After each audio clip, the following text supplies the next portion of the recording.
All right. Welcome to Super Bowl 51, 61, 59. 59, I believe. I don't even care. Well, welcome to our post-game analysis of Super Bowl 59. It's me, Dave Ski, on NFL Ski with Carl from the Thigh and Smy Podcast Network. Football season's over, Carl. We get to get into the soap opera of the NFL season and do the free agency and the draft and all that good stuff. But till then, we get to kind of just rehash Super Bowl thoughts and talk about some minor NFL news. So, how you doing? And any initial impressions of what we watched in Super Bowl 59? Well, I'm doing real good, and like I told you backstage, just want to thank everyone who's been subscribing to both channels, honestly, because I'm pretty sure Bearski's growing rapidly as well, but specifically on the Thigh and Smy channel's on like a meteoric rise, so I just want to say thank you. And I hope by this thumbnail on the Thigh and Smy side, as well as anything that I ever say, I'm not aiming to offend anyone. It's all in good fun. Greg Bragg said this recently on Bears Country Productions. We are in the sports entertainment business. I am not a reporter. I am not trying to go off of maybe credibility as much as, my job here is to make you guys think and hopefully make you guys laugh. So that said, thumbnail, it's all jokes. Patrick Mahomes, clearly not a bad quarterback, right? They lost in spectacular fashion. I guess let me ask you a question, Dave. If we're talking about top all-time defensive performances in a Super Bowl, that's guaranteed top 5, right? Yeah, it goes up there with like 85 Bears. 2000 Ravens. Yeah, Tampa Bay when they dismantled the Raiders with John Gruden. Now we're getting into the weeds a bit. That's a good one. I didn't think about that. But now I'm thinking about how the Seahawks absolutely obliterated Peyton Manning's record-setting Denver Broncos offense. That was another really good performance. But my God, I mean, look up the stats. Again, I don't have them in front of me, but I can tell you that the Eagles did not blitz yesterday. No. It's identical to what the formula was against the Kansas City Chiefs when Tom Brady won his Super Bowl in front of Tampa Bay's crowd as a member of the Buccaneers. Again, bring 4. There's a lot more to it. I've got kind of a full little checklist if we're ready to get into that for the Eagles, but sure. Yeah, we can start there and go kind of big picture thoughts. I might throw in some of my thoughts that I've been kind of holding on to and then just kind of mix them in there. But regarding the Super Bowl? Yeah, just like the overall thoughts and what I think the result of it is and what the big picture is for the league because of it. So, because I think this game had a lot more implication in a good way for the league than people, whether it's true or not. I'm not saying I think it should happen or it should have so much implication or heavy kind of like influence on the rest of the league. We all know how much parity there is in this league. And I think the Eagles set a blueprint that people are going to try to follow. I think they're going to be unsuccessful, but I think this Eagles team was just so well constructed. Historically, I think it's one of the best roster constructions, but I think it's still, if I digress, you start and then we'll kind of get into the whole week. Well, I just want to do like a tiny monologue. Okay. So I'm going to give off all these points and I would love for you to dissect them and kind of give those big picture thoughts. Like you said, just want to point out some names that I've never seen in this chat, at least before. Kevo Starks. Yeah, absolutely. Kevo Starks. I'm not afraid. Camel Toe Inspector. How's it going, my friend? Welcome in, guys. Thank you so much for clicking on the streams. Absolutely. So I'll be very specific, okay? Mm-hmm. The Philadelphia Eagles Super Bowl winning formula is a very simple one, okay? Starts with having a mediocre quarterback. Then you have to have the best running back in the NFL, specifically the best runner of the football since Adrian Peterson. You have to have the best wide receiver duo in the entire NFL. That includes A.J. Brown being a top 5 wide receiver and directly comparable to Terrell Owens. You have to have Devontae Smith as your wide receiver 2, a.k.a. a Heisman winner, who I believe is also drafted top 10. I don't think top 5.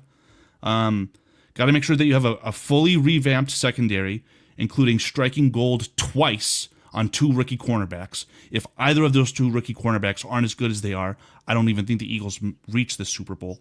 On top of being able to re-sign a very nasty, downright terrible human being of a safety in C.J. Gardner-Johnson, you have to have This is an easy one. Just sign an all-pro linebacker via free agency. That's something that every single team should be able to do every single offseason.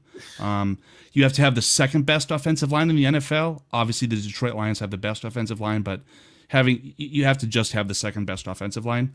And then you have to have the best defensive line in the entire NFL. Galvanized by the return of, Michigan's finest, Brandon Graham, okay? So again, when we're looking at this defensive line specifically, Jordan Davis, pick 13. Jalen Carter, pick 10. Nolan Smith, pick 30. And again, Brandon Graham, the great Brandon Graham, Hall of Famer, pick 13. So, take an entire 4 years, an entire head coach cycle to stock up on your defensive line, get 4 first-round picks on your defensive line. A lot of those are top 15 picks. And in the case of Jordan Davis and Jalen Carter, you have to have conviction enough to trade up for those guys. So again, a very simple roster construction for the Eagles, which at the end of the day equated to the best roster in football and a Super Bowl victory. All that, ironically, to say that, unironically, I do think that Roseman is the best general manager in football, without a shadow of a doubt. Yeah, you kind of transitioned really well into what my point was, which was the league is a league of parity. And I think had Mahomes won again, we would have seen a lot more of the same type of complaints and type of strategies from GMs moving forward, which was, well, we just got to get the right quarterback. Once you get the quarterback right and get that right guy, everything else is going to kind of fall into place. And, it makes it so much easier. But what I think the Eagles did was give hope to teams that think that if you have a mediocre quarterback, you can still build around him, or at least an above average, which I don't even think Jalen Hurts is that bad. I think he's top 10, 15. So, yeah, I mean, that's what I was going to say is we could play a game later on of Would You Rather, and I think that we'll discover that I'd rather have 15 quarterbacks than Jalen Hurts. And I know Nike with either Nike or Jordan, I can't remember if they're affiliated, but definitely it was a Jordan-branded advertisement after the Super Bowl, right? Like it was pre-recorded, it was scheduled. As soon as they won, they had that nasty little argument, oh, you armchair GMs. They were talking to me, that's fine. But again, all you have to do is essentially have a top 5 component of each and every single position group on your team to elevate your mediocre quarterback. AKA, it's extremely unlikely. Yeah, I think you can see what I mean though, is that I don't know how the league would have freaked out, I think, if Patrick Mahomes won 3 in a row and 4 out of 5, 3 out of 5, or 4 out of 5, I think it would have come out to. So I think they would have just kind of broken down and just said, until this guy retires or whatever. I mean, it definitely hurt the draft. I would say if Pat won, you're seeing Cam Ward and Shedeur Sanders go like 1 and 3, right? Now, I think what this is going to do is you're going to see a lot more run on the defensive line, a lot more run on the offensive line, because everybody's going to now try to emulate the Eagles, right? Because I think what this does is it breaks people's brain and it becomes a league of parity. So I think I agree with you, and I think it's like an unmatchable type of formula because the Eagles did everything literally perfectly. Howie Roseman did everything perfectly. There's a lot of luck sprinkled into there too, right? Sure. Like a wide receiver got traded, and conversely, that general manager then got fired, and their head coach left, who is the most sought-after head coaching candidate in the cycle, right? So a lot of bad things had to happen. And while I'm still talking, I mean, you think the Eagles look good now? Just imagine how good the Eagles are going to look with Myles Garrett. Ha, you ass. Yeah, I mean, flash forward one more year. I mean, this team is not getting much worse. I think they lost less this year after winning a Super Bowl than what they lost after they went to the Super Bowl.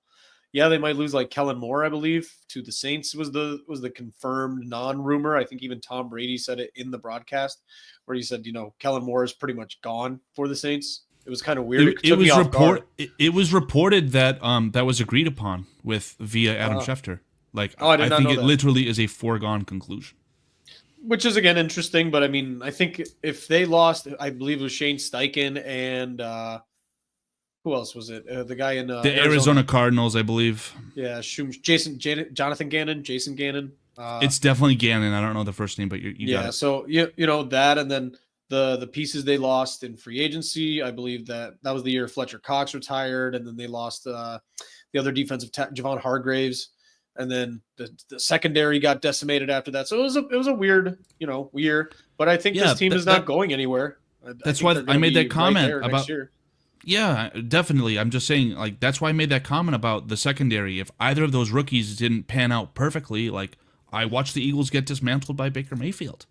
Yeah. So a lot has to go into that, in my opinion. But you're right. The Eagles will be competitive from here on out, moving forward. Obviously, it starts in the trenches. We all know that. And they've got arguably the best combined trenches in the entire NFL, right? So they're probably going to retool. I mean, they're going to lose Brandon Graham. They're going to lose his, leadership. He's definitely going to retire. They have enough talent.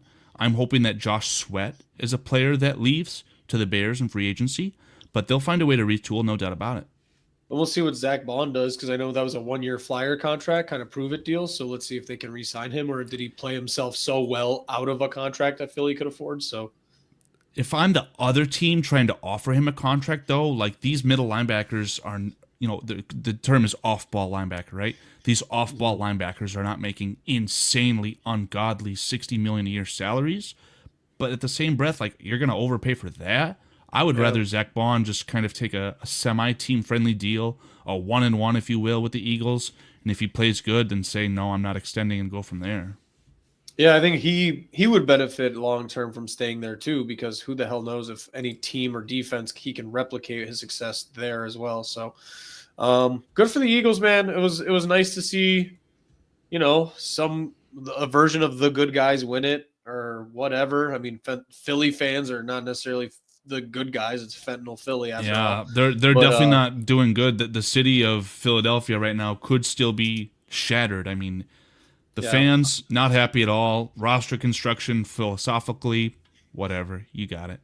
yeah, I would assume Philadelphia is still currently on fire, but in a good way, I suppose. So, um, yeah. On the flip side of that, the Chiefs, man. I mean, I don't know what to say. I think the luck just ran out after a while. After that first pass interference on AJ Brown, I think everybody rolled their eyes and just said, "Here we fucking go again." I thought it was a And good call. I disagree completely. That shit happens all the time. I don't know how you could possibly think that. That fucking hand fighting with a little smack to the face It did was nothing to. it was hands to the face and it was essentially face mask, right? I think that maybe the call that was it called offensive pass interference? Correct. There wasn't a good enough push off to generate the separation, so maybe the result was bad. But Yeah. the throwing of the flag, in my opinion, was necessary. It looked like hands to Sure. the face mask, whatever you want to say. Regardless of how you felt about the call, but I think everybody kind of collectively rolled their eyes and was like, "Uh-oh, here we go. It's a 13 or 14 versus 11 again." And then they just let him play after that. And then after that penalty, it just seemed like a fucking game where they just let the boys play. And clearly Philly was ready. They were ready to go. The Chiefs, I don't know what to say. I think everything kind of just caught back up to them, and everything that was a microcosm of this team reminding me a little bit of like the Vikings run 2 years ago with Kirk Cousins, where it was a lot of variance, right? They had a point differential of like minus 14 that year, but they ended up being like 14-2 or 14-3. This was the second lowest or second highest, whichever way you want to look at that point differential for a Super Bowl champ or a Super Bowl contender team of all time. So it was kind of that I don't think they deserve to be there. They obviously did. They deserve to be there. But, their luck ran out. They were a good team. Patrick Mahomes can't do everything. The offense looked really, really thin when you saw it against a defense that good. There was just nobody special to make a play.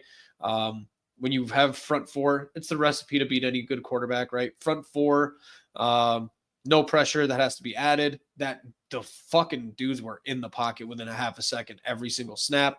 That defensive line was super fucking motivated. It was great. Good to see for that. And then on the other side, it was just not enough. Jalen Hurts, props to him. They shut down Saquon, which was great. And I think they would be happy with that result in terms of the game plan, but it wasn't enough. And Jalen Hurts, man, well-deserved MVP. Without him, they probably lose that game and lose a Super Bowl. So, You're probably right. I mean, Saquon definitely was the focal point. Spagnuolo said we're going to take him away and gambled on not only the quarterback Jalen Hurts beating them, but out-dueling Patrick Mahomes. Now, I would have loved to see a high scoring game, and I think that in that event Mahomes would have been able to beat him. But again, Eagles didn't have to bring a blitz. Jeremy Munoz, great comment from you that Eagles defense was in fact 85-ish, led by probably the best defensive coordinator in the NFL since then. I mean, we're talking about apples to apples, Buddy Ryan to Vic Fangio at this point. The only issues that Vic Fangio has had in his career, to my understanding, starting with the 49ers, right? He was good on the 49ers, went to the Bears, and then of course he was tempted to take a job with the Broncos. Didn't work out. He's just not head coaching material, and that's fine. Then I believe he ended up in Miami, and in Miami I don't know if the defense was terrible, but he got ran out of town for coaching that team too hard.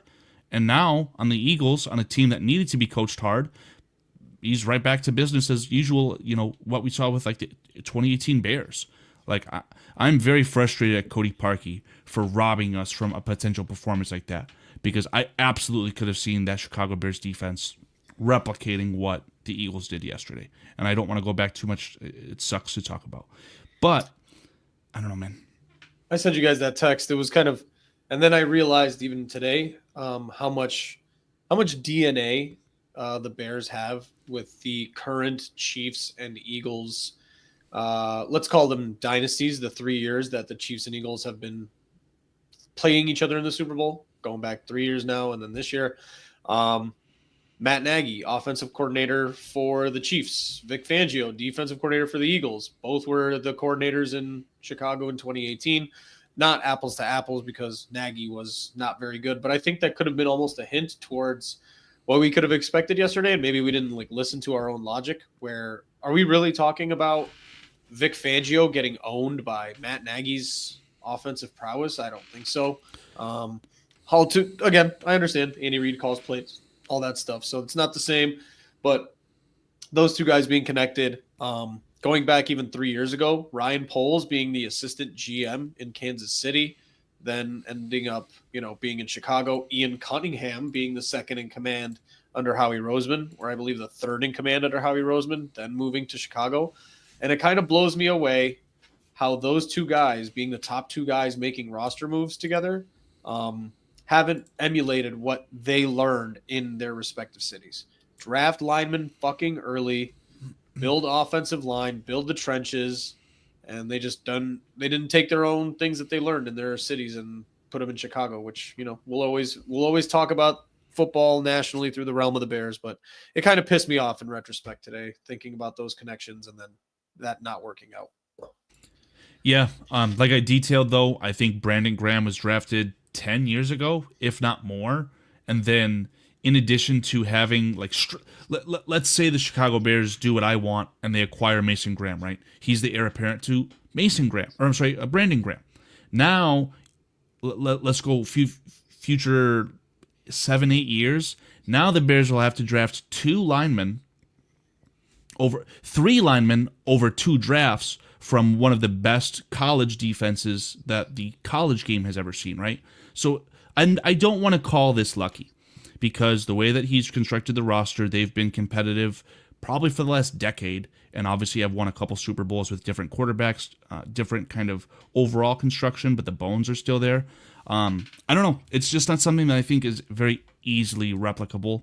And if I'm the Bears, I would rather have Caleb Williams than be in the tank for 4 years. Say, yep, we cannot be competitive, and we're going to pick in the top 10 of the NFL draft for the next 4 years and spend this all on defensive linemen. Then we can talk about potentially being competitive, right? I think that the Bears have a small window, and as long as they draft well in this offseason and acquire some pieces that are key needs, I think that the Chicago Bears can find themselves in a good position. I think that is all that defensive talent.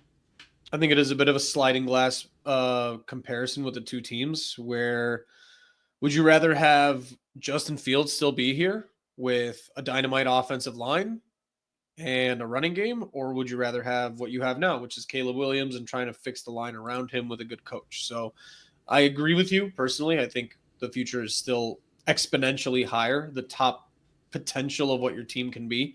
And I watched your show on Saturday kind of talking about the quarterback tier rankings, and it was a little late in the night. I'm going to tell you guys were a little tired at that point, but I mean, At the end of the day, I would like to personally apologize to you for that show. I was not proud of it. I did it and I had a lot of fun. Nick and Paul, their time is greatly appreciated.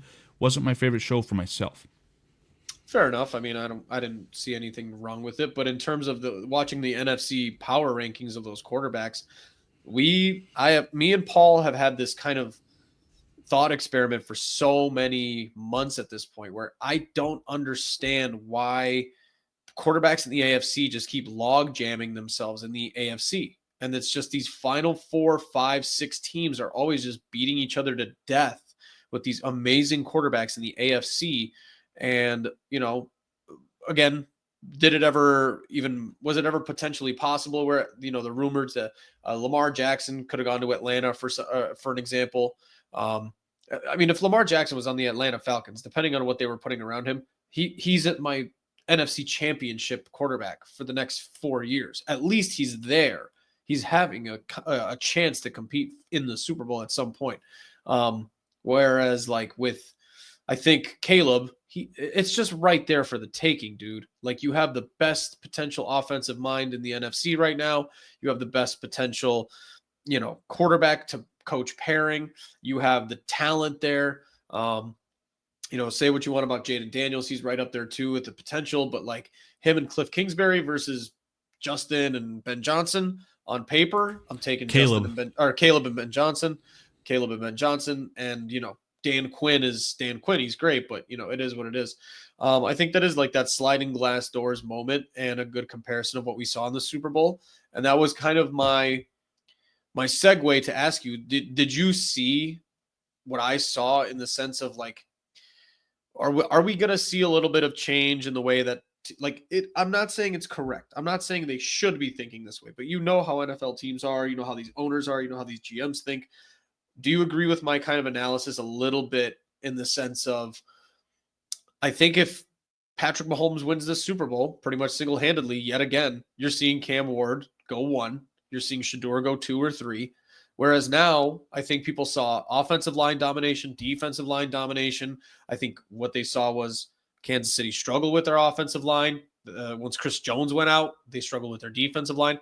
And now I'm thinking Cam Ward is going to go, I don't know, maybe 1, but Shador doesn't go to 5 or 6 or 7. And these teams are going to start thinking, maybe we need to build the trenches before we start getting a quarterback to get his brains bashed in.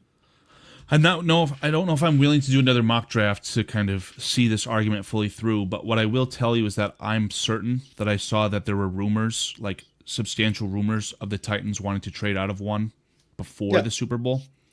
So what I'm thinking could happen, the Giants, who, whether it's because of New York or just their team or their environment with their terrible head coach who's on the hot seat, uber hot seat, maybe they trade up to 1 at the end of the day, but maybe that's a draft day trade because the Titans realize this is not a Caleb Williams haul whatsoever. Let's just move back from 1 to 3 and pick up your second and call it a day, because I think that that's the likeliest outcome. But after Cam Ward, it's either going to be it's going to be one of those situations where it's who blinks first? Are we going to see a run of Cam Ward? Someone falls in love with Shador Sanders' moxie. Someone thinks that Jackson Dart is the best passer of the football. Is the kid from Syracuse, I think his name is Kyle McCord, something about his mental scores, his test scores are just through the roof and he's shooting up the draft boards. Are we going to see, 50% of the top 12 picks be quarterbacks again? I really highly doubt it, but it's a quarterback-driven league, man. I really would not be surprised. Real quick before we continue, just a lot of folks in chat, so I just always want to give them a shout out too. So it's we got Ant Mass as always. The Noj, I know I've seen Noj on Twitter a lot more than I see him in the chats, but I'd like let me explain something to you about my good buddy the Noj, because he was in a couple fantasy football leagues, I believe, and he's a big talker. So I genuinely really appreciate the Noj, and he loves to ask me if my bean gets snapped. It didn't just get snapped last weekend; it got snapped this weekend. It's a weekend occurrence, my buddy. Now that said, if you want to put up his comment one last time, it says Big Penix Energy. That is representative of his college team, the Washington Huskies, who, Dave, I don't know if you know this, in 2023, the good old year of 2023, the University of Michigan defeated those Washington Huskies to become an undefeated national champion and the last valid national champion in the NCAA history, by the way. So Naj, I hope you are doing good, well, my good sir. Cool. Amos, thanks for hopping between channels. Giving Amos, you're the man as well, man. Yeah, all of you guys in here. I appreciate Jeremy all of your time. It's fantastic. Here. He's great. Yeah, he's bang on. Helps have a genius at defensive coordinator. That's exactly what Vic Fangio is. Vic Fangio wasn't on the Eagles last year. He came in 2024, and this is the result you get. Yeah, no, it's what a lucky. I don't know if you could call it lucky, but man, like the Eagles having Vic Fangio is not something that you just sit there and you go, man, yeah, what's his name? Gannon leaves, and they just replace him with a top 3 coordinator. Just like perfect timing, the very not Ben Johnson, immediately perfect. I'm pretty sure that they played the Sean Desai experiment, man. Like they did. They went through it, and I'll give props where credit is really, really due here. I think that Nick Sirianni, as a pure coach of football, is just terrible, bottom of the barrel. But he has a freaking superpower at identifying coordinators who are better than him and who will be able to lead his offense and his defense. And props to him for that. He's a psycho. He probably deserved to get fired for flipping the bird at the Birds fans, no pun intended. And he's done some other crazy things where he like pisses off A.J. Brown and things like that. But then once King Howie Roseman comes in and tells him, puts his head coach in place, now we're talking about Nick Sirianni wearing A.J. Brown's high school jersey to the podium to get that guy back, engaged. So the one thing I will say, too, regarding the performance of the Super Bowl, that kill shot to Devontae Smith after the 4th down turnover on downs, that was the most perfect play call I've ever seen. The perfect situation where your defense is coached to react to sudden change. Spagnuolo saying, if you guys don't get a stop here and don't stop Saquon Barkley the Great, we're going to lose the Super Bowl. They are geared up for a run. What did they call? They called a perfect dagger shot. Game was immediately over if it wasn't before then, right?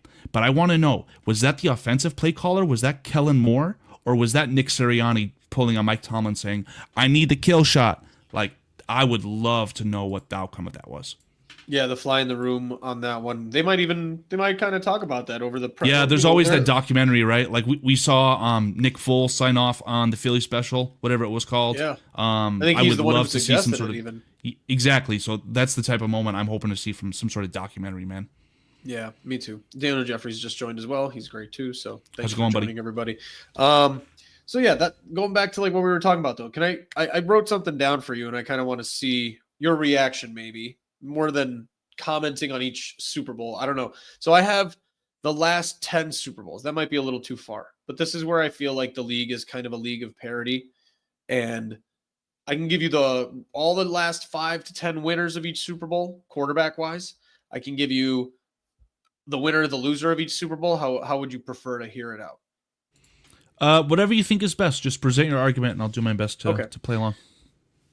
I don't even know if it's an argument. I just think it's an observation of parity as to what we're kind of discussing. Like I'm in a happier place with Caleb and Ben Johnson and potential fixes that we need to do at the offensive line, rather than being stuck with Justin Fields, who's basically doing his best Jalen Hurts impression with a good offensive line and Matt Eberflus. Right? Now, so like I need to say something too regarding that. Okay, I saw a lot of Ryan Poles should be slaughtered for trading away Justin Fields because Justin Fields is as good, if not better, than Jalen Hurts.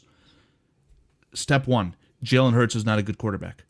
B, Jalen Hurts is a smarter quarterback.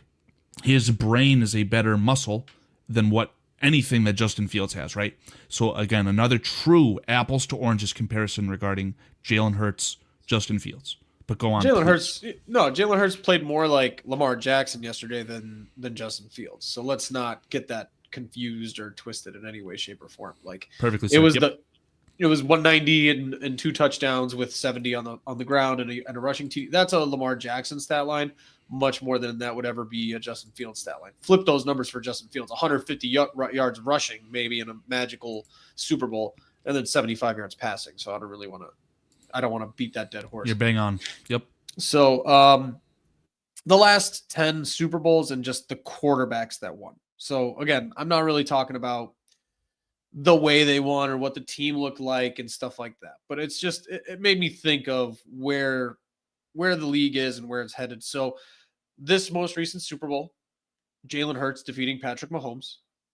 The previous Super Bowl before that, Patrick Mahomes defeating Brock Purdy. With the worst supporting cast of pass catchers I have ever seen on a football team. So again, score 1 for Patrick Mahomes. Right. The Super Bowl prior, Mahomes beating Jalen Hurts. Again, that was a bit of a shootout. There was no, extreme vaunted defensive line from the Eagles that game, but I think that the best quarterback in the NFL won that Super Bowl too. Sure. Previous Super Bowl before that, Matthew Stafford beating Joe Burrow. Aaron Donald, that iconic picture of him with his fat, huge hand and his short little arms pointing at his finger, like that was all Aaron Donald. So, okay. Previous to that, Tom Brady defeating Patrick Mahomes. Icons next. Yep. Previous to that, Mahomes beating Jimmy Garoppolo. Right. So another example of a really good roster on the 49ers coming up against a younger Patrick Mahomes. I think that was the Super Bowl where they had that the 49ers were winning and they had that meltdown where Tyreek Hill ran naked, had that long pass completed on 4th and forever, whatever it was. So again, a little Mahomey, if you will, the Mahomes magic, won another Super Bowl there. That, and then I think part of the memory you're thinking about is that behind the scenes where Patrick Mahomes is asking Andy Reid, like, do we have enough time in the pocket to run that one route, that 13 route with Tyreek? And that's also the sliding doors moment of Jimmy Garoppolo. Let's be honest, probably a bottom 10 quarterback. Maybe while worse. Playing in that Super Bowl that year. I mean, history would tell us no, but I mean, what does Kyle Shanahan pull out of mediocre quarterbacks? And that's the debate forever. But they are a 2 yards shy throw of Jimmy Garoppolo. If you remember that, I think it was to Brandon Ayuk or somebody else, might have been Debo. But if he hits him in stride, they're winning that Super Bowl. So it really did come down to Garoppolo. It was a poor pass? Yeah, it was a poor pass from Garoppolo. Yeah, if you're saying if the moral of the story is Garoppolo was not a good quarterback and the better quarterback won, that's exactly what I agree with. Right. And then Brady beating Goff. Again, Goff, Not much just to say. a terrible quarterback, but that was also just a terrible Super Bowl. I think the total score of that game was literally 9 points, one touchdown between the two teams. 13 to 9, I think, or something like that. Yeah, just another terrible Super Bowl. Foles beating Brady. Right. Now, that was a Philadelphia Eagles offense that was another iconic year. Carson Wentz, MVP frontrunner before his terrible knee injury in Los Angeles. That was a really good football game, though, man. I do want to say Brandon Graham won that Super Bowl as well. Pretty sure he had a big, important sack against Tom Brady. So, Brandon Graham, you're a Hall of Famer, buddy. But that's more of a situation where the good team beat the good quarterback. Yeah. So, just real quick, Chad Speaker and Prometheus joined, so that's also great. How's it going, buddy? And then we got Brady beating Matt Ryan, the infamous 28-3. Yeah, I mean, that was supposed to be the Super Bowl where the best offense in the entire NFL won the Super Bowl. And all that happened was they choked against the GOAT. Yeah. It was a chokester. That I think we're getting a little far back in the weeds. These are, I remember these Super Bowls very well, but they're getting to the cusp of my memory in detail. And we have Manning beating Cam Newton. Peyton Manning. Yeah. That was a situation, too, where the number one overall quarterback could have cemented himself in NFL history, just dive on that fumble, and maybe there's a different outcome there, but he was too scared. Good job, Cam Newton. I hope you're enjoying your media career. Thought the Broncos had an iconic defense that year, though. Yeah, Wasn't that the no-fly zone? Yep. So, to kind of wrap that whole thought experiment up is I'm just looking at these matchups of the winners and the losers. And if you look at the winners, it's literally Mahomes, Brady. And then your outliers are Peyton Manning at the end of his career on a team with one of the best defenses that year. Nick Foles on a historically good roster, like you said. Matthew Stafford, which even then, I look at that number and I just see Matthew Stafford, and Matthew Stafford can, to this day, I think, thank Joe Burrow for winning him that Super Bowl more than anything else. Because I think if you that's fine and that's fair, but that's the year where the Rams said, we're moving to Los Angeles, we're playing the Super Bowl in our new stadium, all bets are off. Traded all those first-round picks for whoever you want. Jalen Ramsey, there was another player they traded a first-round pick for. Oh, Stafford. So you go to a Super Bowl, you lose against the GOAT.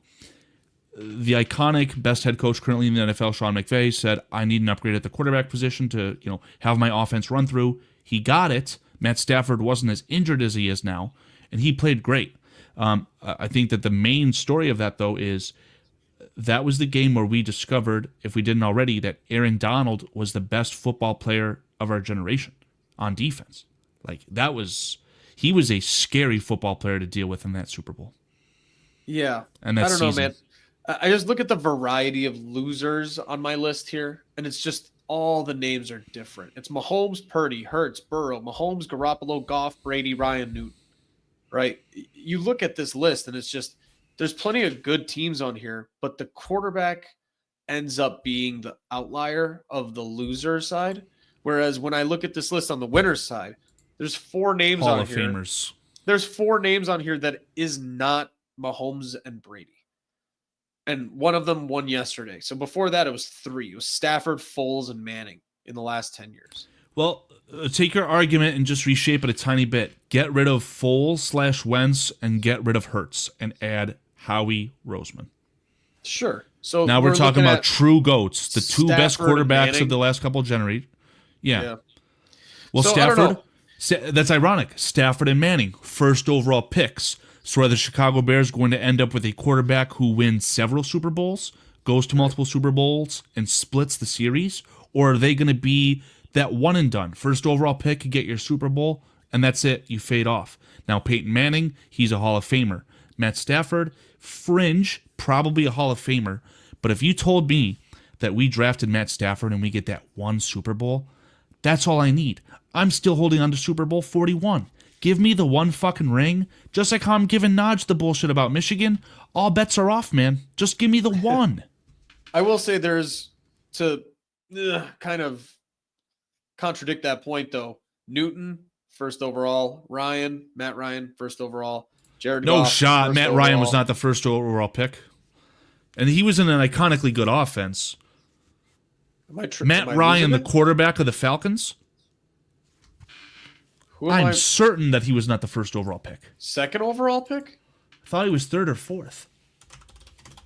I think Joe Flacco kind of snuck in there. Flacco was after. Yeah, but I believe Matt Ryan was the first overall pick. Matt Ryan was drafted 3rd overall by the Atlanta Falcons in 2016.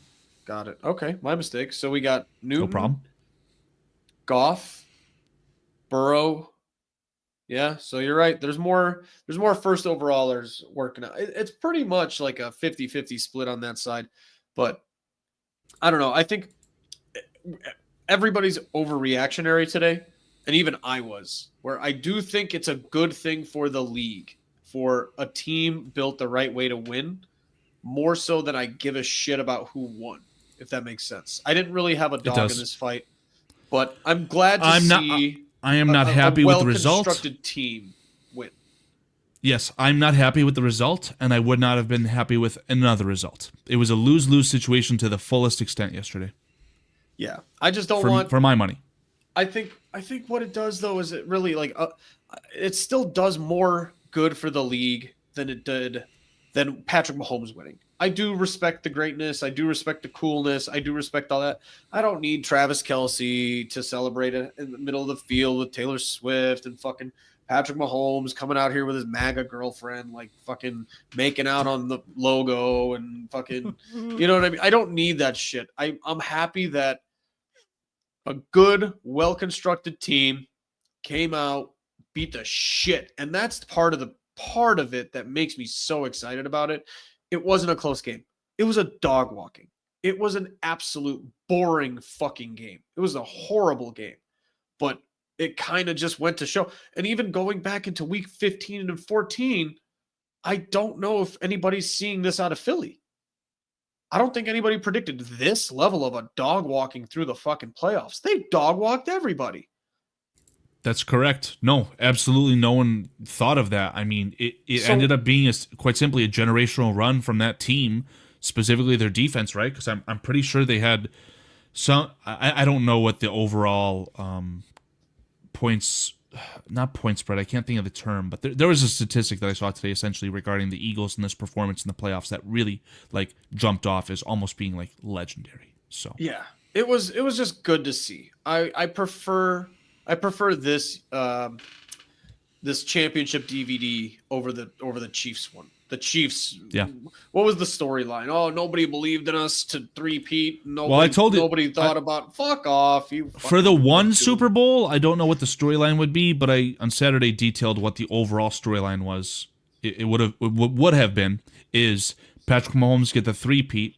Now all he's got to do in 10 years is get one more Super Bowl victory and one more regular season MVP, and he would become the GOAT. But now that loss yesterday was so bad that when you talk about this debate, Tom Brady versus Patrick Mahomes, Tom Brady doesn't have what Patrick Mahomes acquired yesterday. Tom Brady never got curb stomped and broke his jaw with teeth flying. Like, that was bad. No, he looked really bad, and I don't know how to justify. It got to the point, I don't want to be a conspiracy theorist, but he played so fucking bad, it's like, is this Was he literally Patrick Mahomes?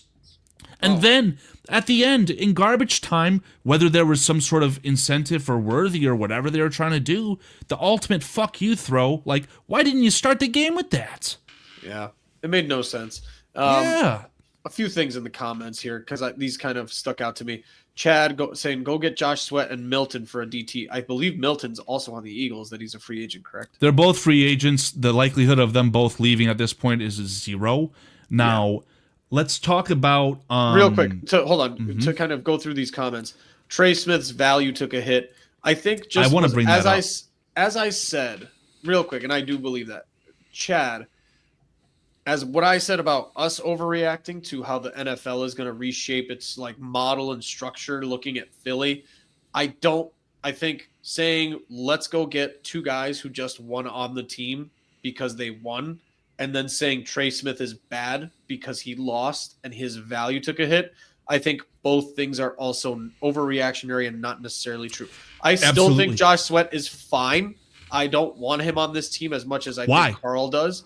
He's fine. He is, I believe he's literally Montez Sweat's brother. I don't think he's even, they're arguably the same level of talent. I think if you are going out there, real quick, if you're asking for a defensive end on the Bears, you need a cheap one-year guy like Khalil Mack who will take that deal. You need a plug-in temporary fix like Cam Jordan who can kind of be multi-tool and multi-versatile. Or you need somebody who's downright just better than Montez Sweat, like a Myles Garrett trade and swing for the fences, or Micah Parsons. I don't think getting another Montez Sweat on the other side of Montez Sweat does much for your defensive line. I really just don't. I think Montez Sweat in a vacuum is fine. I think he was worth the money. I think he's a premium defensive end at the end of the day. But I think that's how you would elevate this team in the long term. And what you'd have to do with Josh Sweat is 3 to 4 years, lock him on a simultaneous deal with his brother, and then basically hope that they both are more motivated to play better and stuff like that. The other side with Milton, same kind of argument. I would rather get Cam Jordan and draft a second-round lineman in a class where linemen are super deep and have Cam Jordan fill that role for a year while you're developing the next guy, because I don't think this is a one-year project. Secondly, on the Trey Smith value thing, maybe Trey Smith looked bad, and maybe that will deter some teams. It is not going to decrease his value for 1 fucking second. He's still going to get 22 to 25 the moment free agency hits. So let's go off on that, King. So if that was perfect. Holy smokes. So let's talk about Trey Smith. I'm going to give you the highest graded Philadelphia Eagles. And I want you to, according to PFF, and I made a silly tweet about how having PFF be the backbone of your argument is just silly, right? But PFF, they say that the highest graded players from last night, in order, Milton Williams, Cooper DeJean, Moro Ojomo, Oren Burks, Jalen Hurts, and Lane Johnson. What name did I not say? Spoiler alert. Jalen Carter, the player who played left defensive tackle in front of Trey Smith, the right guard. That means, in my opinion, Trey Smith didn't get battered the way that some of these fans think that he did, right? Now, I would love to show you one clip that absolutely blew my mind. I saw this on Twitter, and I think it's fantastic. If you would like to throw it up on the screen right now, you absolutely can feel free to. Sorry, was I confused? Is Josh Sweat not related to Montez Sweat? I believe they were related. He's not. He's not related. For some reason, I've been watching football for 3 years thinking they're I thought you were trolling. I mean... No, I thought they were legitimately related. I would love to have the namesakes together on the same football team, but they're definitely not related. I legitimately thought they were related. That is me being very stupid. I might have seen a tweet sometime and got fucking Elon. That's awesome. No, but again, real quick to address with Jeremy. Yeah. I don't want Micah Parsons and I don't want Myles Garrett. But what I'm saying is I don't think getting a guy as good as Montez Sweat is going to fix Montez Sweat. That's my only argument to that thing. Yeah, you have to pay one guy and get value at the other. That's why I would like Josh Sweat at value. But if it's not at value, then it's value. Well, I mean, the Eagles are going to probably pay Milton Williams, but free agency is never about value. It's about letting one or two guys somehow slip through the cracks as a miracle. Julius Peppers, like Trey Smith. That's when you can blow your load on a mind-blowing deal where they actually change your team. Everything else in free agency, if you're a good team, you're Philadelphia. You're getting Saquon Barkley on the cheap. You're getting Derrick Henry on the cheap. That's the moves that matter. Go look at the teams that were in the deep playoffs. I don't like the running back argument. I don't either, but I'm saying you're not going to get value. Go look at the teams who signed people in free agency and look at the playoff teams that were here. Who blew their load in the free agency and signed top dollar this offseason? None of the playoff teams. None of them. Saquon was cheap.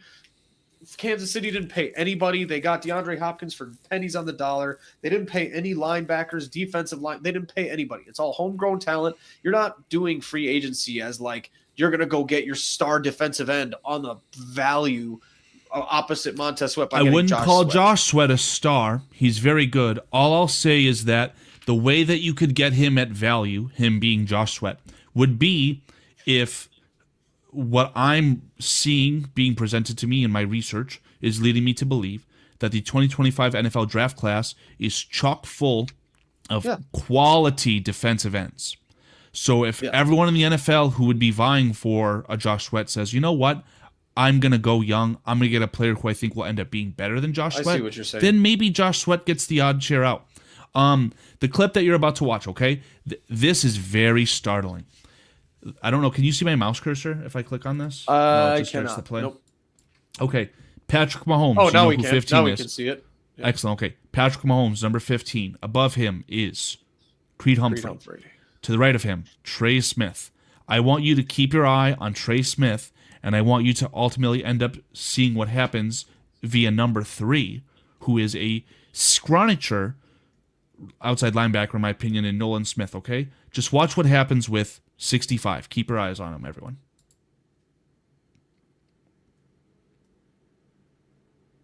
Sorry, I should have got this primed up a little bit ready. Oh, no, it's Here fine. It comes. Boom. Good pull. Holy shit. Just took his lunch money. One more time for good measure. Watch 65 right here. Boom. Just took his lunch money, right? 97's in there too. So that was the most startling thing that I saw. And no, that did not come from Jalen Carter. So I still think that Trey Smith is a very quality football player. I think that the Bears maybe shouldn't make him the highest paid offensive lineman in NFL history anymore, as I have previously suggested. But what Dave just said, sometimes these blue chip players fall through the cracks because of circumstance. Why are we afraid of success with Trey Smith? Whether it's at $20 million, $22 million a year, you're going to have to overpay because that's the name of the game in free agency. But just because he got blown up on one bad play, he did not have a bad performance last night, guys. Here's the thing is like, and now I'm hearing all this Mekhi Becton stuff because again, everybody's a slave to the moment and everybody's freaking out because Mekhi Becton got, saved from the Jets and he was this rehab project and he got put on Dude, he got surrounded by the best offensive line coach in football and the best remaining offensive line surrounding him in the NFL. Yeah, I don't want to speak on their coach, but the talent on that Eagles. Mekhi Becton was the weak link. And whenever I see running plays of Saquon Barkley, I see him going off the left guard or the left tackle. Like, Mekhi Becton is not this iconic trailblazer that deserves to be the highest paid offensive lineman. Absolutely not. To me, the only argument I could see for Mekhi Becton is, again, if Trey Smith is not available and you want to not have to take Tyler Booker at 10, Mekhi Becton and Tyler Booker, to me, 1A, 1B, that's pretty much the same player. Would you rather get Tyler Booker controlled and younger, or would you rather have Mekhi Becton 2-3 years older and cost more money, but then you have that opens you up to take somebody else at 10, right? So I'll take it one step further. I'd rather have Tevin Jenkins on a team-friendly deal due to continuity's sake than Mekhi Becton. And I know that they don't play the same position. I'm sure that you could switch them. I know everyone loves to point out how well Tevin Jenkins played at right guard. Mekhi Becton played right guard. But yeah, man, I would consider Mekhi Becton like the fourth option, right? Trey Smith, Drew Dahlman, continuity with Tevin Jenkins. Fuck, we struck out. Let's just go get Mekhi Becton. That's what my thought process would be. That's where I'm at too, and I think really it's all just going to come down to, like you said, I think I really like your point about Josh Sweat and the depth here, and I think the problem with the offensive line is the opposite. Everybody sees how thin and short this draft class is with offensive linemen, and they are going to go pay top dollar for anyone available right now. And even I suggested this as like a little bit of a pie in the sky idea, but I wouldn't be against a second round pick, Tevin Jenkins sign and trade with a Trey Smith straight up sign and trade. You package Tevin Jenkins in your second round pick, you sign and trade him to the Kansas City Chiefs for who can't afford somebody as expensive as Trey Smith. They get a second round pick and Tevin Jenkins, they can rehab him, fix him up a little bit. They get what they need out of him at 12 million, 13, 14 a year. And then you get Trey Smith at 22 because that's what they wanted to sign and package anyway. Everybody kind of I really preferred your first iteration of this where it was a below-the-belt handshake. Like, straight up, we signed Trey Smith, they signed Tevin Jenkins. But there's a little bit of you-know-what going on underneath the table. I'd prefer that to a second-round pick being lost, but...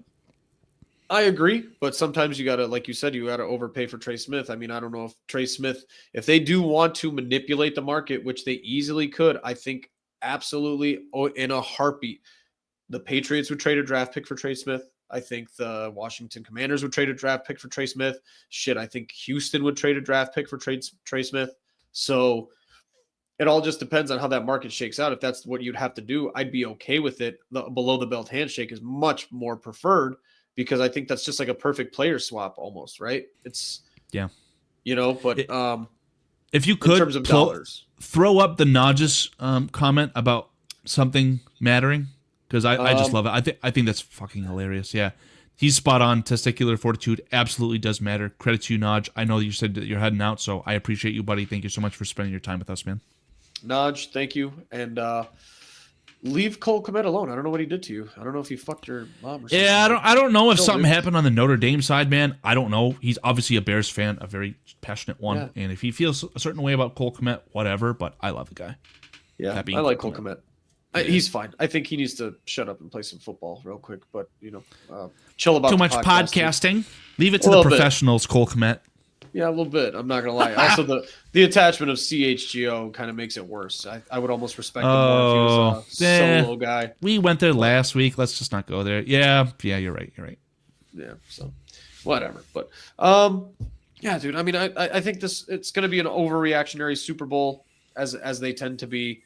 It was good. It was good in terms of like the way that it's all shaping out because of it. But like people saying now we want Milton and Sweat and Becton because they won. Well, what if they lost? Now you don't want them. And then Trey Smith deserves $38 million a year because he won the Super Bowl with Patrick Mahomes and stuff. I think we just need to calm down. I don't think much changed on that front, free agency wise, price wise, or anybody leaving wise. I think if anything, it changes. Some of the Eagles players might say, "Hey, let's run it the fuck back a little bit and take a little bit more team-friendly deals with a little under-the-table handshake," as you like to say. Yeah, I mean, get the story straight on that, right? Like yesterday was good on good. arguably the best interior defensive line versus the best interior offensive line. But where the problem became, and why Josh Sweat looked so good, in my opinion, yesterday, and why Nolan Smith, he blew up Trey Smith in that example. But what it was it's the same front four. I don't remember seeing a lot of stunts. Maybe I'm wrong. But essentially, your two interior and defensive tackles occupy the three interior offensive linemen. And that was just one-on-one on the edges, right? I saw a lot of the tackles conceding and allowing the pressure to collapse in on Mahomes. And I have said this before, and yesterday I feel like I was literally, statistically, metaphorically, whatever you want to say, validated. The Chicago Bears have 2 tackles, maybe 3 tackles on their football roster that are better than anything the Chiefs have, right? I don't know who the left tackle is, or whichever one's getting paid more on the Chiefs. One of their tackles is highly paid, and my God, they fucking suck. So Joe Tooney is their left guard. He had to kick out to left tackle towards the end of the season. So maybe it was the right tackle then. Jawan Taylor is an That's it. I think he's making at least $22 million a year. He is terrible. He probably is not going to make it out of New Orleans and might end up in the Gulf of whatever you want to call it, right? Like his days on this earth could be numbered because of how bad of a player he's been for these Chiefs. And if you're doing mock drafts, pick 31. And I don't know what the next second-round pick number is, 2 tackles back-to-back. If they want to stay competitive, they need to fix those tackles immediately because any good defensive line appears to be able to dismantle that entire Chiefs offense. Maybe a Kieran Amagashi trade with a second-round pick for Trey Smith? Hell, if we're so fucking down on Braxton Jones and maybe we can get some secret under-the-table medicals on Braxton Jones, verifying that he can't play anymore, we could trade him to the Chiefs out of desperation for their second-round pick. They would love that. Oh, they would love that. That'd be amazing. Any thoughts on the future for Kansas City? Do you think this influenced Kelsey, Jones, or Mahomes in any way versus a win? That was the only silver lining I had. Like, imagine if this result was flip-flopped and the Chiefs just absolutely blew them out of the water. We're talking about how it's the best dynasty in sports of all time. I was hoping to see not only Chris Jones, not only Travis Kelce, but I was praying to God that Patrick Mahomes would find a way to validate himself retiring yesterday. And now I can't see either of those 3 retiring. I thought that Chris Jones blew out his knee, turned his kneecap into a bag of shredded Colby Jack. I thought his entire 2025 was done whether he retired or not. I don't know what the truth to that is, but how are you guys going to say you're retiring after that? I'd rather lose a close game in the AFC Championship game. Like, if they lost to the Bills and retired, it'd be more respectable than what they just did. They have to run it back. Yeah. God bless you. Oh, excuse me. Yeah. I don't know. I can't imagine. Like, somebody said to me today, they were like, well, Kelsey has to come back. Really? He barely looked like he wanted to play this season. I think mentally he's just fucking done. I think he's much more interested in gaining his little boyfriend 15 and doing a podcast and chilling on the beach. And now here's a novel thought. He can still do that if Patrick Mahomes says he wants him. So imagine getting paid for a full NFL season and all you have to do is, dog walk your way into the playoffs and then start to try the best that you can. After essentially having 16, 18 weeks, however many weeks from the NFL of rehabbing, he's not going to have to do anything football related except maybe a podcast until training camp. And even then, training camp, he'll just show up. Is there anything negative about showing up on the 8-week pup list? Does that take up a pup spot for you, or can you just put unlimited guys? I think you can unlimited, but they're, you know what? Something happened with the Saints this offseason. Was it Ramczyk? Did Ramczyk get put on a pup list and he was essentially forced to sit out the entire year? So they can't just do that, but these are the Chiefs we're talking about, man. I wouldn't be shocked by Travis Kelce ending up on an 8-week pup. He starts in week 9. I believe that's what Julian Edelman did his last season with the Patriots, if I'm not mistaken. Yeah. It was kind of a wink pup list show up, and he just kind of chilled till week 9. Or maybe that was Gronk even. I think Gronk was last year on his Patriots deal. And then he came out of retirement, like something like that, and it's just like, hey, dude, we just need you for a 6-week playoff run, weeks 15 through Super Bowl. So I don't see that as impossible, but I don't know. I guess part of me wants to also see the Chiefs dynasty start to have a retooling. I'm kind of, I don't want to see this version of the Chiefs. I'm sorry, again, exactly the same next year. I think it's kind of boring, if that makes sense. I'd be much more interested in a Noah Gray, new young defensive line, kind of potential, and see what goes on if the Chiefs can go 10-6, 11-6, whatever the schedule is nowadays. It's 11-6 and kind of be that underdog playoff team with some scrap behind them. I don't want to see this zombie walk into the playoffs and hope that Mahomes is just going to Mahomes the whole playoffs and fuck everybody up. Yeah, I think that they're going to need some sort of culture shock too. Maybe that is going to be someone big retiring and they're going to have to refigure everything out. But when we talked about these Super Bowl teams and winners and losers, right? I'm seeing the 49ers pick 11th overall this year. I'm seeing the Philadelphia Eagles acquire Jalen Carter. I know they traded up, but they had a bad year, I thought, as well, too, right? I think that the Kansas City Chiefs are going to have to experience a bad top 10 draft pick worthy season to really get this thing back to the stratosphere that it's been at, right? They could continue to try and piecemeal it together, but these excellent quarterbacks in the AFC are really going to start to shine. If Joe Burrow doesn't force a trade to the Minnesota Vikings to play with his old college teammate because he's pissed off that T. Higgins wanted to become wealthy, God forbid him, right? Like, there's going to be new AFC quarterbacks that come out and win Super Bowls because the AFC has too much talent at the quarterback position, man. We were talking about this. It's just a logjam. Like, Lamar has to go to a Super Bowl sooner than later. Next 5 years, I would be so shocked if Josh Allen, Lamar Jackson and Joe Burrow all don't return or go to the Super Bowl for the first time, right? I would be utterly shocked. Yeah. Chad, I don't know the answer to that, but I believe he was basically scot-free off of that whole car crash, guns in the trunk thing. I think he got off scot-free. I think he already served his suspension on that, if I'm not mistaken. And at this point, he's good to go because I think the reason he stopped this year was he got hurt. But can you say that again? Before, what was it before guns in the trunk? Car crash. Guns in the trunk. You're gonna have to trademark that one too, man. You've got the zingers.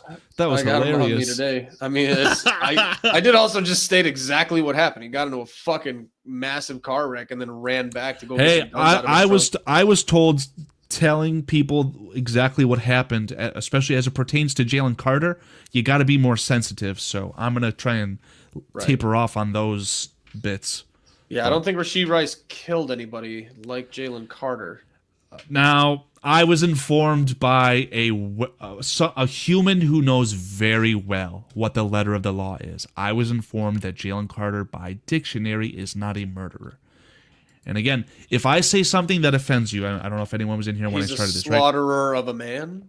Is that what you're saying? Good God, man. I mean, that's fact, but at the end of the day here, I'm not trying to insult anyone. Again, goals. Make you laugh, make you think. So, I've always heard this joke. I heard this joke a while back where I don't understand why murder is the worst one. Manslaughter sounds so much worse, but, that's the underneath one. I've slaughtered a man. That's fucking rough. Now, I've never called Jalen Carter a manslaughterer, even though he tried to do it to Patrick Mahomes with that double hand shove yesterday, right, on that strip sack. Oh, yeah, it was disgusting. I think that the term murderer is a bit more appropriate, but I'm going to taper off on that, so I apologize. How about we just throw the word alleged before everything, and I think we're clear. Yeah. So, Jalen Carter, first alleged manslaughterer since Ray Lewis to have won a Super Bowl, allegedly, I believe. This is unbelievable, man. Now we're getting into the thick of it. Now we're getting in the weeds. We need to stop and save me from myself. Like Gold member eating the skin. Quickly save me from myself. Oh, shit.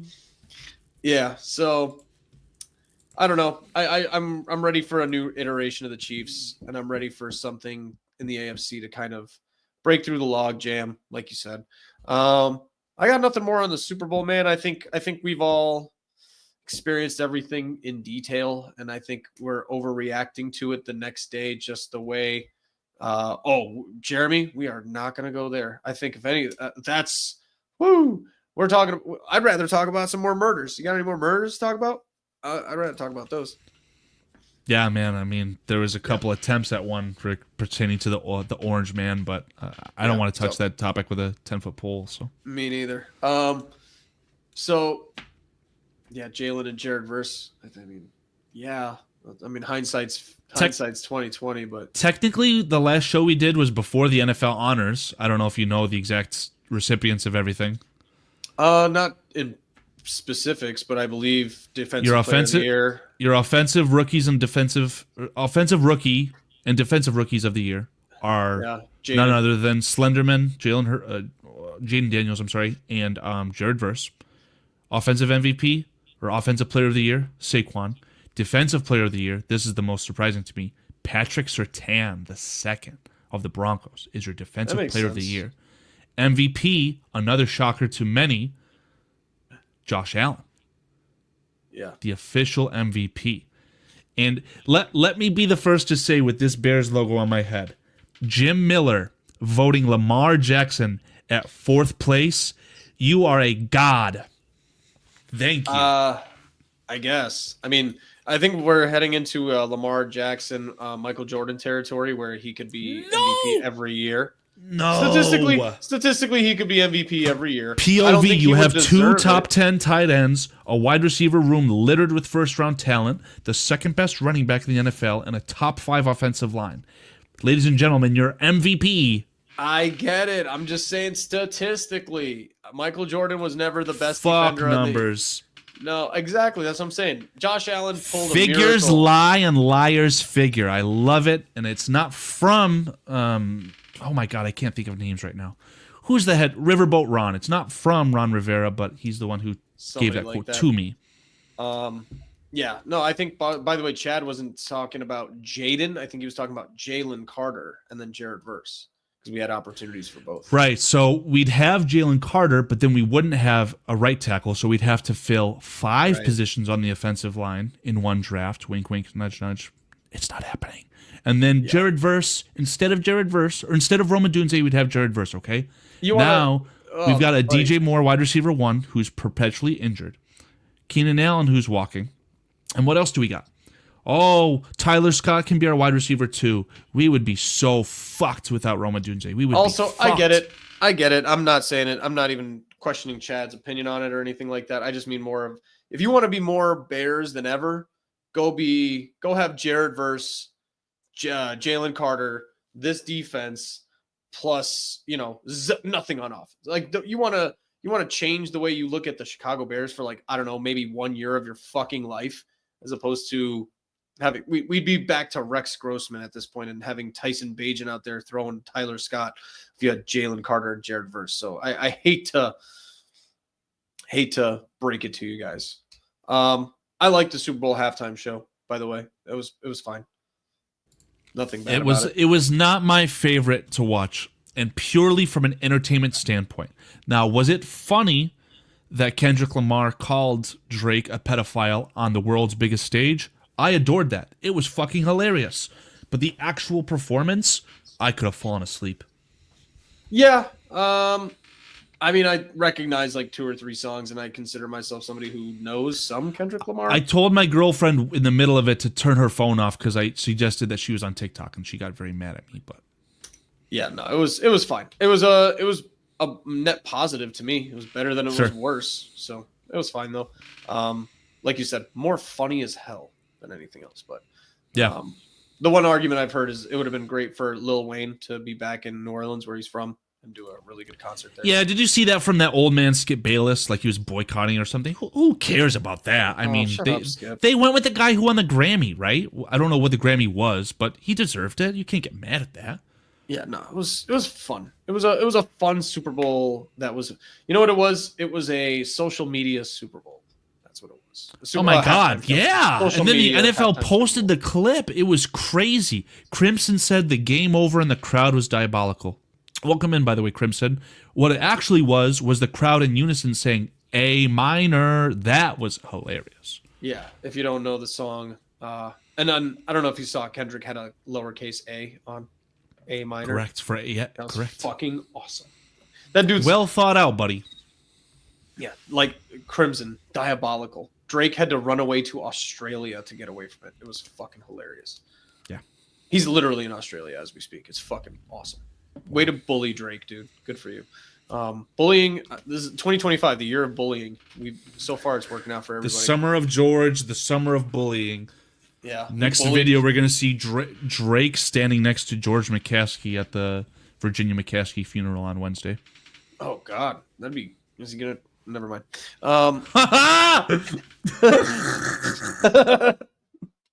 Never mind. I digress. Key dates.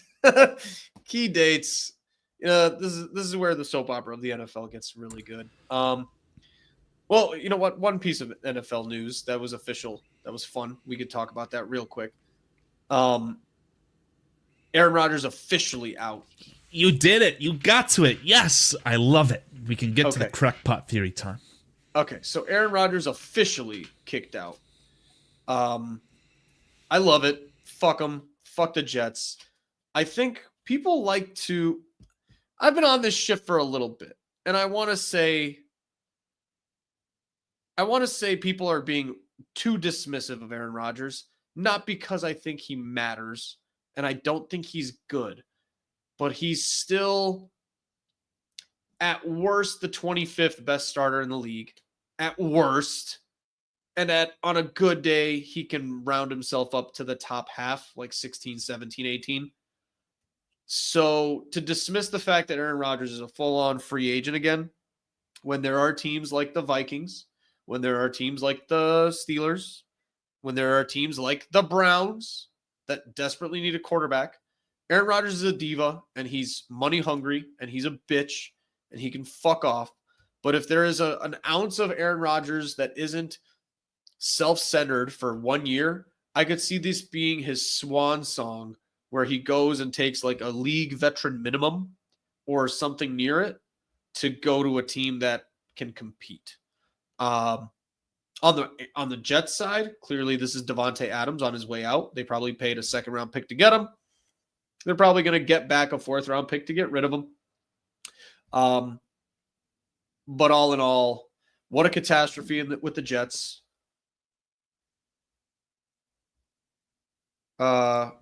Still there? Sorry. Yeah, I had a brain fart. Still going to be a catastrophe with the Jets. Fuck them.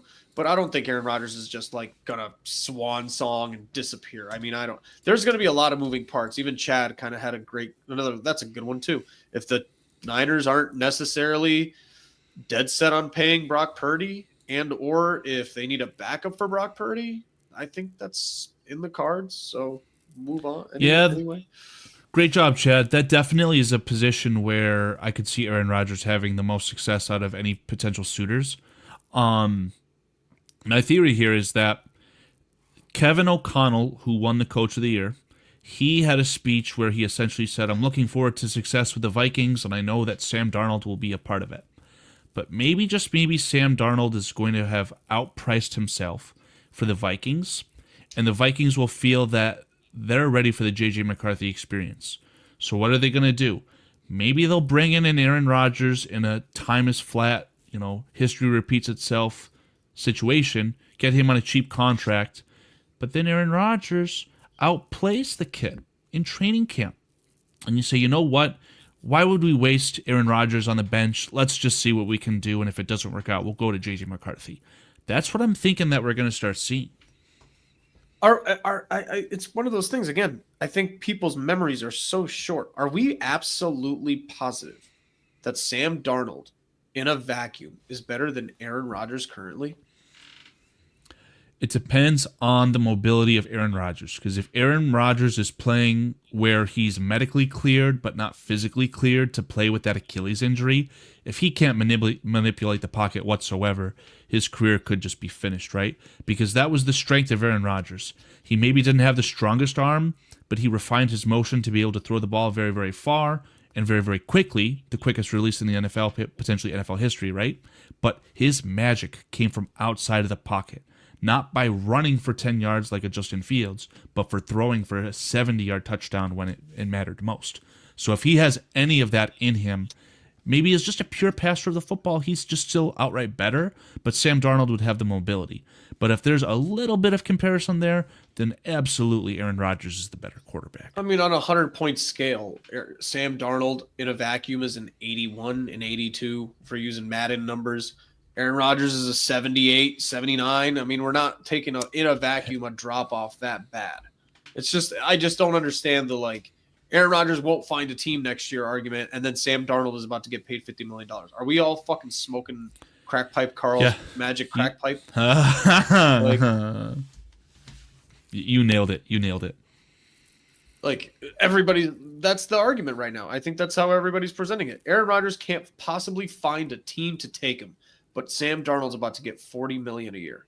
Are we all losing it? I would love to be a GM in a GM room and hear the guy who's making $10 million a year making personnel decisions say that out loud, because there's 10 teams that are saying that out loud right now. And I'd be like, what the fuck are you talking about, man? It's kind of mind-blowing to me. A lot of people want to equate Baker Mayfield to Sam Darnold, right? Same situation, same player, whatever the case is. No, Baker Mayfield, I don't know if he was a Pro Bowler. I'm pretty certain Baker Mayfield won a playoff game for the Browns, but he was a very talented quarterback. Sam Darnold, highly drafted, he had no success anywhere. Flamed out on the Jets. Wasn't good enough for the Panthers. Had to sit a year on the 49ers. Now, he finally found a very good situation with a very, very good head coach on the Vikings. That's probably the top of his ceiling, right? Another Jared Goff situation. Man on stilts, bust his head through the drywall. This is as good as you'll ever see Sam Darnold play. And for Vikings fans, I don't know why you'd want to go to bat for that guy after seeing the last 2 weeks that he had against Detroit and against the Rams. Especially against the Rams. I know your all-world left tackle, Christian Darrisaw, was not playing, but how can you hold the ball and get sacked that much, man? I think Jeremy Munoz, if the Jets signed Darnold, I think it's even less likely that he goes to New York for either team, because of what I've understood is I heard Sam Darnold talk about how much he despises the city of New York. As a whole, he hates the city, he hates the media, he hates the fan bases and stuff. There's 0% chance he's going to either New York team, in my opinion. Correct me if I'm wrong. Is that a Fresca or is that a Pellegrino? Dude, the most underrated soda water. Tastes great, man. It's fucking awesome. Incredible. Thank you for being a Fresca fan. But yeah, and then Jed York, I assume Jed York, I'm off the top of my head, that's not Vikings, is it? Oh, no, the Jed York is the Niners. So they're working on a contract with Brock Purdy for $55 a year. So, I mean, that still leaves a lot of potential spaces. I have seen reports it might have been an ML football on accident or something, but Russell Wilson kind of assuming he's going to leave Pittsburgh. I don't think Russell or Pittsburgh benefit necessarily from Russell coming back. So, yeah, no, they would have benefited if they won a playoff game, if they knocked off the Ravens. But again, you get to your 10 wins and the season's immediately over. Just complete skid mark. And again, Russell Wilson is definitely not a quarterback at this point in time that's able to elevate a situation like that. I would consider it a foregone conclusion that Russell Wilson goes back to coach Pete Carroll with the Raiders. Oh, that's genius. And I never thought of that. But I don't know how well that ended. Here's the thing, too, is everybody's saying Aaron Rodgers is a diva. I agree. He's a fucking psychopath. Rewind 3 to 4 years ago, Russell Wilson was the most annoying teammate in the NFL. Mr. Unlimited. Yeah, I know. I mean, careful. He's spicy. But I don't know if you've ever seen that. Please tell me you've seen that commercial.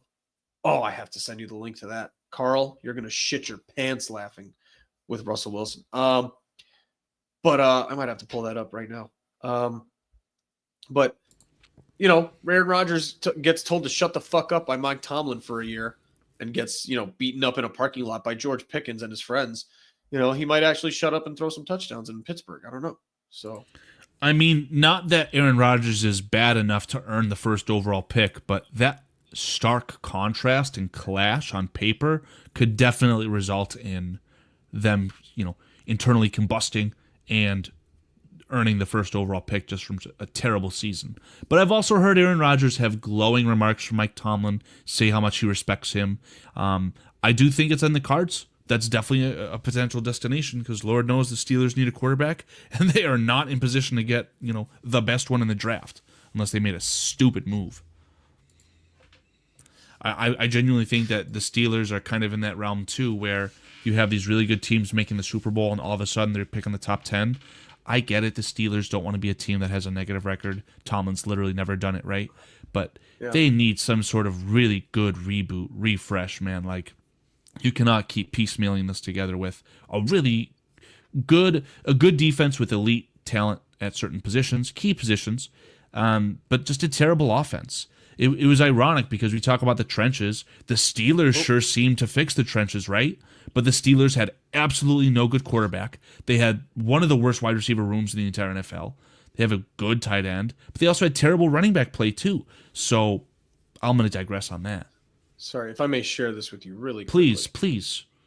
So this is Russell Wilson's Subway commercial. Got it. Hey, you want to split this Subway sandwich? It is my signature sandwich. It's called the Danger Witch, and it's dangerously good. It's a sandwich. Oh, damn it. It's spicy. I made you a sandwich. Eat it. You get the idea, but you've got to see the original. Yeah. It's awesome. Wilson drinks his own Kool-Aid. Prometheus, you're right, buddy. You're right about that. Yeah. So, I don't know. Any other... I see a lot more landing spots for Aaron Rodgers than I think people are giving any credit or credence towards. And I think people forget the dynamics between an NFL offseason, a young quarterback on the team, and how hard NFL teams need veteran quarterbacks at some point or some way. Hey, I'm a Chicago Bears fan, Dave. I know all about needing a veteran quarterback. Honestly, we didn't have one. I think, and watch out for Ben Johnson kind of pushing the issue on getting maybe a Teddy Bridgewater in here, as like a QB3 over the offseason or something like that. I wouldn't be surprised. I don't think it's he Aaron was Rodgers. Retired and was brought out of retirement to steal all the development they had into Hendon Hooker. I genuinely think that exact move is why that quarterback's coach, JT, or he was a backup quarterback's coach or something. JT Barrett, I think his name, he left. Yeah. He's our quarterback coach now. Like, he was really investing a lot into Hendon Hooker. And for them to just say, give me Teddy Bridgewater, I know that pissed off a lot of people internally there. So I'm sure. But I digress. I think you're going to see a lot more, wherever Cam Ward goes. I mean, Deshaun Watson's not coming back. Jameis Winston's going to go play for the Jets for a full year and just be a flyer somewhere, right? I mean, I want Jameis Winston on the Chicago Bears, man. That'd be fun. I would like the clips of it. I don't necessarily think he'd be good for the room, but again, you're going to see a lot of quarterback shuffling this year. It's just going to happen, and I think Aaron Rodgers ends up he's not going to be on the fucking Saints. Like, it's just not going to be like, destination. Aaron Rodgers is going to a shit. Contender. That's why I think the Vikings are such in the cards, such a legitimate possibility, because they were so close. And like, he already went to the Jets. Aaron Rodgers is the type of guy to buy into this type of stuff, right? Time is a flat circle. Yeah. What are you going to think about Aaron Rodgers if he goes to the Vikings and wins him a Super Bowl?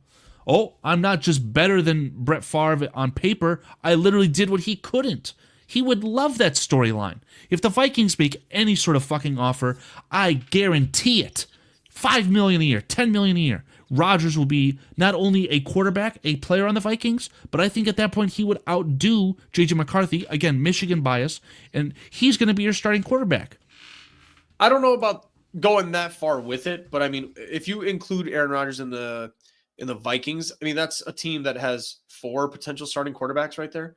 Darnold, J.J. McCarthy, Daniel fucking Jones is on that roster. Daniel Jones is not under contract anymore. He'll be gone, I know. But then Aaron Daniel Rodgers, Daniel Jones is going to be the quarterback that surprises us and is going to be like the undisputed starter on a team, whether that's the Titans, Saints, the Giants, the Jets. Sorry, not the Giants. I apologize for that. The Saints, yes. He's going to be a guy to watch out for. He's going to get some good money, 20, 25 million. Maybe it's a little bit less, but it's going to be one of those prove-its, and he's going to be given every opportunity, man.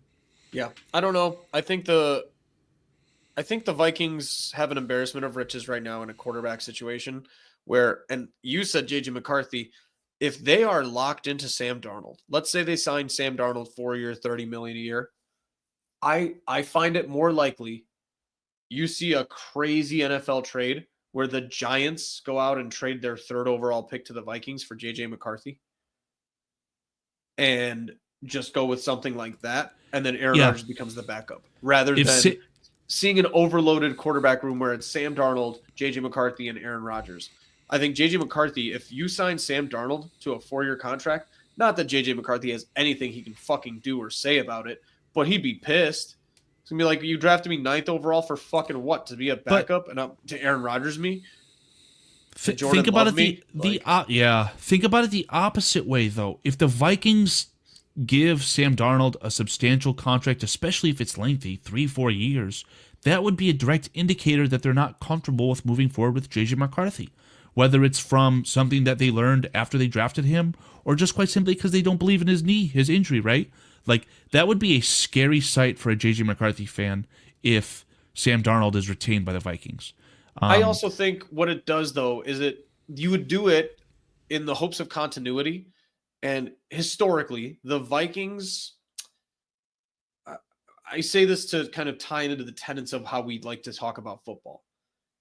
We think that the quarterback is going to be the ceiling elevator, but depending on how good your team is and where that quarterback is at his talent level, he's also going to force your ceiling and keep you from, bashing your head. Like you said, you bash your head up against that ceiling. I understand. Sam Darnold, you're giving yourself a very high floor. You're keeping the continuity. The Vikings, I don't think necessarily did they learn their lesson with Kirk Cousins in risk-taking for a quarterback, where they had Kirk Cousins. They were super comfortable with him. They kept re-signing him on 1-year deals. I think Kirk Cousins gave them a floor. I don't know if they ever thought that Kirk Cousins was the ceiling elevator. So maybe they learned their lesson with Kirk Cousins saying, hey, you know what? We tried this before. We watched Sam Darnold shit his pants in the playoffs. Is this a guy we want to Kirk Cousins for the next 3 to 4 years yet again? Or do we take our shot with JJ McCarthy, we let Sam Darnold walk, and then we bring in Aaron Rodgers as a backup just in case? Yeah, just in case until it isn't. Yeah, but then again, JJ McCarthy's probably your ceiling potential elevator. He definitely drops your floor a lot lower, right? If JJ McCarthy ends up being an absolute bust. But again, what you said, they would know by now. I think Kevin O'Connell is a good enough coach to have seen what he saw with JJ McCarthy in last offseason and what he's going to see in this offseason. I think he'll know I don't know. Have they seen enough from JJ McCarthy, or is this just like terrible timing for the Vikings? I'll let you guys make your own decision on that. All I will tell you is that if you've got a spare 30, 60 seconds, go onto the old YouTube, if you know how to spell that, Dave. Sorry to bring that up. I just thought it was so funny. I had to get you with that one. So YouTube, type JJ McCarthy, Rich Eisen, EISEN. Fantastic interview. And if JJ McCarthy, who is my quarterback, was also the starting quarterback of the Chicago Bears, I would be very, very comfortable with that. He is such a well-spoken kid. He's very, very impressive, him being JJ McCarthy. Give it a listen if you guys have a second. Fantastic stuff, man. Yeah, so I don't know. Aaron Rodgers, like you said, Russell to the Raiders makes sense with a Shedeur Sanders backup. I have heard that Shedeur Sanders has been absolutely just telegraphing where he's going to try to be drafted this offseason because, as we know, Shedeur Sanders has already openly admitted with his dad to bully whatever teams try to draft him that they don't like, which is bullshit, as always. Yeah, here's the requirement for where Shedeur Sanders is going to be drafted. A shaky head coaching position, which is why I could see him going to the Giants. They have the most shaky floor in the entire world. Titans, if they decide, we can't trade this first overall pick, let's just go get the best quarterback that we think it is.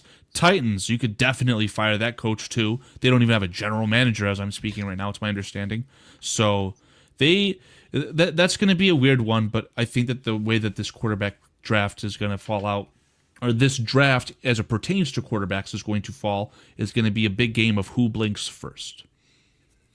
Chad, do we trade up to number 1 with the Titans? I don't see why you would. This is such a weak draft at the top. I think Chad is trying to be a bit, doing a bit of Carl rage bait, because I said that.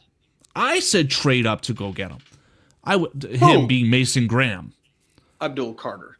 You know what I would not be adverse to? Here is one of my favorite trade propositions if you want to get real spicy and stupid. You pick swap with Cleveland. So you get 3, they get 10. You get Myles Garrett, and then you give them your other 2 second-round picks. I don't think Myles Garrett is worth a Khalil Mack package, but 2 second-round picks is possibly enough. And you pick swap, so you get 3, they get 10, plus your other 2 picks. So you have Myles Garrett in the 3rd, and that's where you can go and get like your lineman. And that's where the only one I would entertain. It's still, I don't like it because of the Myles Garrett, price financially. You just fuck your cap up completely for the next 3 to 4 years. But I don't even know if the Browns accept that. But if I'm the Bears, again, all indications of the 2025 NFL draft are that you are getting the same quality player between picks 20 and 60. So if I'm the Bears, I don't want to do that. And I love Myles Garrett, but again, I felt comfortable trading for Khalil Mack because I felt like there was a little bit less tread on the tire. Khalil Mack at that time was not only an all-pro defensive end, but he was an all-pro outside linebacker. I genuinely think that Khalil Mack now, or at 2018 when we traded for him, was a better player than Myles Garrett now, but there's a 2-year difference as well in the age. Like, that's why he's a good player. I don't think he's worth he's an all-pro. 3 1s. He's worth 2 2s. Like, that's why I don't think you say that Browns don't take that. I think people are going to be shocked with what Myles Garrett ends up getting traded for. That's why I think when you say the Eagles are possible there, a back end first and a 3rd, highly likely, I would say. It could be some bullshit. Like, I don't know what defensive end they have under contract that could be like swapped. Maybe they eat some money in a roundabout way because they're going to have to give a big contract to Myles Garrett. There's some under-the-belt handshakes, and it's like Josh Sweat, pick 32, and next year's first for Myles Garrett. But again, this Myles Garrett conversation starts with Howie Roseman. That's going to be who sets the barometer and if he wants Myles Garrett or not. I'm very confident in saying that. Crimson, if you watch this long enough, hear me out. We hate this idea. We want to use all 3 draft picks. And if anything, me and Paul, if you've seen a lot of the shows with Carl and our mock drafts, we insist on trading back and getting another second-round pick if possible. So I want 3 second-round picks at the end of this goddamn draft because that's what I think is the thing that makes the most sense this year. If somebody wants to trade up to 10 and go get Ashton Genty, I will not lose a second of sleep losing out on Tyler Booker or Kelvin Banks or anybody else in there. So don't worry. We're on the same page here. I want all the picks. I'm entertaining the idea. Now, conversely, if trading up is not going to cost as much because of the quarterbacks sucking, right? If something stupid happens and someone overthinks it, and Mason Graham is there at 6, 7, God forbid Mason Graham is available there at 8, the Chicago Bears need to trade up for that. It is paramount. So. I would agree with you. I think a 3rd gets it done. And that might be the 3rd that you're... I will give them picks 10 and 39 for pick 7 to draft Mason Graham. I would do that all motherfucking day. Oh, God, you're so Michigan biased, but stop. Fuck! I get it. He's the 3rd best player in this draft, I would say. But behind Abdul Carter and who? Ashton Genty in terms of pure talent. Interesting. Okay, so you're moving towards the thought of Ashton Genty being LaDainian Tomlinson. I love it. I think Mason Graham and Abdul Carter is 1A and 1B. Picks. And I think Abdul Carter is deserving of going ahead of Mason Graham because of the positional value. But here's the other part Mason of that. Graham can be just as important. Here's the other part of that, though, real quick. Mason Grahams are much rarer than Abdul Carter's. Much more rare? Yes. Yeah, your little bowling ball of kitchen knives. Yeah. You don't, like, you get lucky with Aaron Donalds and stuff, but in general, a defensive tackle that's that good is rarer than a pass rusher, because especially in this draft, like there's pass rushers up till 15 are going to be. Again, it's weird with pass rushers, man.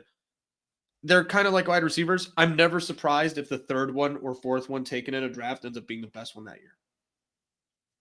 Right? Yeah. That's how I feel about pass rushers. And like there's Carter a will go lot one. of guys. I don't want to say that there could be 10 defensive ends drafted in the first rounds, but I wouldn't be surprised from all these mocks. From what I've heard, it wouldn't be shocking at all. And with how much depth there is with Abdul Carter being like good, I think he's borderline generational, but I think there's not a lot of Mason Grahams in this draft. I think Mason Graham is like probably the best interior defensive lineman in the last like 2 or 3 drafts. Let me be honest with you. They don't grow on trees, but with Abdul Carter, I'm not taking him 1 over. I guess I could take him 1 overall and feel pretty good about it, but the same way I would feel good about trading back to 4 and getting the second or third best defensive end in this draft, because I would not be surprised if the third or fourth defensive end taken in this draft ends up being rookie of the year and Abdul Carter just flames out on Tennessee. I don't think there's a world where he flames out, and I don't want to keep talking over Paul. Welcome into your own channel, buddy. All I want to say is that with Mason Graham, the reason I've got half jokingly that he's already a Hall of Famer, he's got this such unique skill set from a defensive lineman where he can play nose tackle very well, eat up space, take 2 blocks on, but then he can also be this like dynamic 3 tech that just not bull rush, but swim moves his way in and just disrupts the line. He is such a unique player. I would love him. Anyway, Paul. Yeah. How the hell are you? I'm good, man. How are you guys? I don't have much time. I just have a quick 5 minutes. I just want to hop on. I don't mean to interrupt you guys and the NFL ski show, but This guy apologizing for talking on his own channel. With yesterday being the Super Bowl and all. Well, dude, I respect David's space. This is David's show for sure. So it's our channel, and this is David's show. So for sure. I thought it was so interesting because I find myself in a position like, as a Bears fan, when we were playing against Jacksonville, right? Or when we were playing against the Panthers, Jacksonville specifically, I remember it wasn't until like, I don't know, 9 minutes left in the fourth quarter, maybe 6 minutes left in the fourth quarter, where I was like, okay, I know we're up 4 touchdowns or whatever. I feel good about calling this a win finally, just because I've been scarred so many times and seeing all these heinous comebacks and this and that. And during the Super Bowl, I found myself going, well, I know they're down, but it wasn't until like the mid-third quarter, once the Eagles finally went up 34-0 or 34-0, was it, right? Yeah. Where I was like, okay, there's the kill shot. But like, it wasn't until then that I really started counting them out, which I think one speaks just to what the Chiefs have been able to do as far as their history. But I don't know.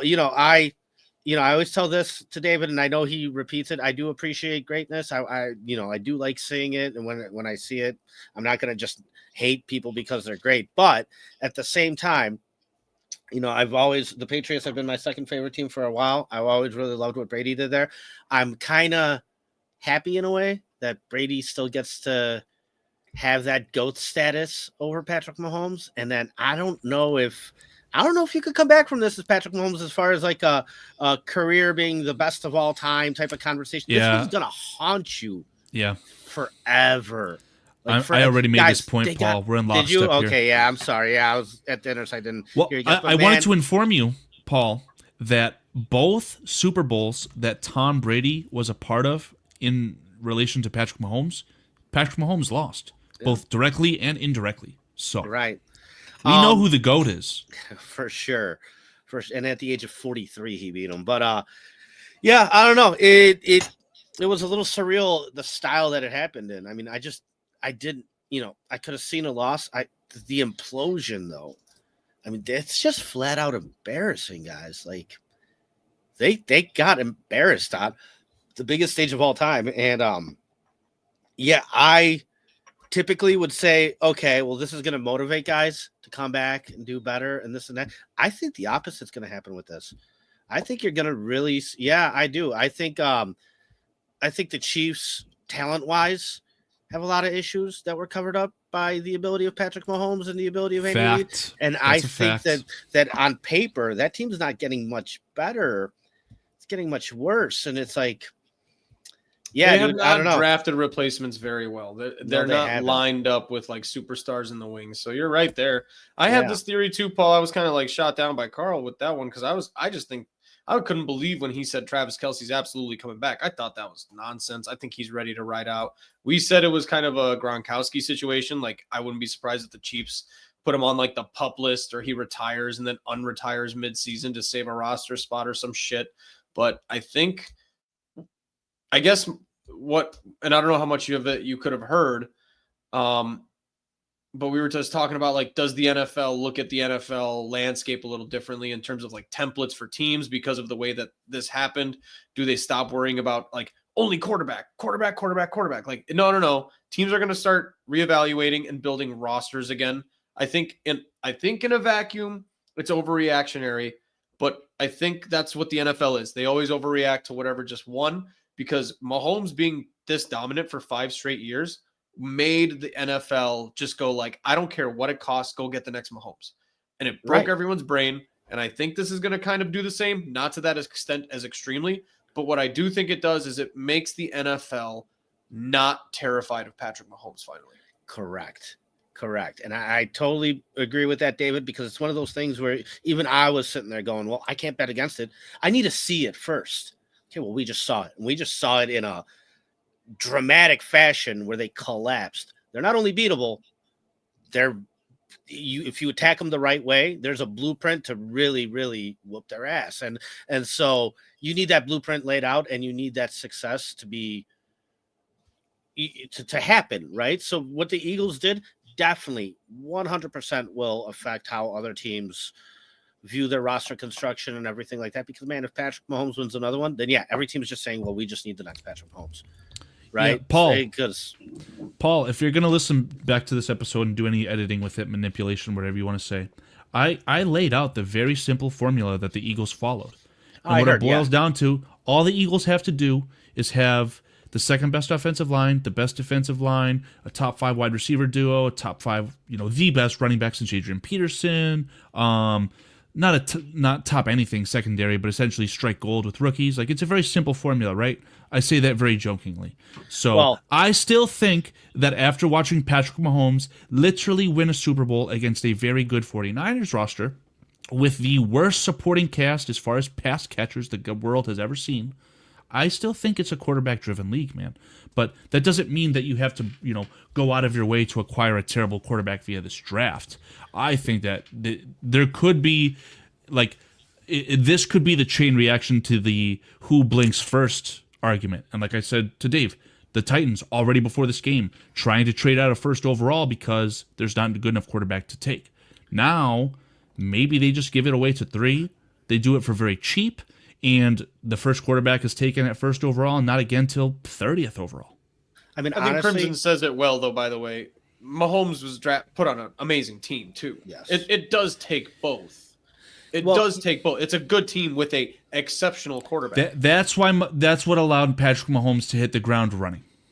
I got 1 minute left, so let me just say this. I think the trend is still actually the same. It still is a quarterback-driven league, as it has been, as far as making the playoffs, as far as making the dance. And just like it's been in past, defense can still spike and win it all for you, right? So when you get to the playoffs, I mean, the Eagles are very well constructed all around. And I think it's interesting what Jalen Hurts was a second-round quarterback.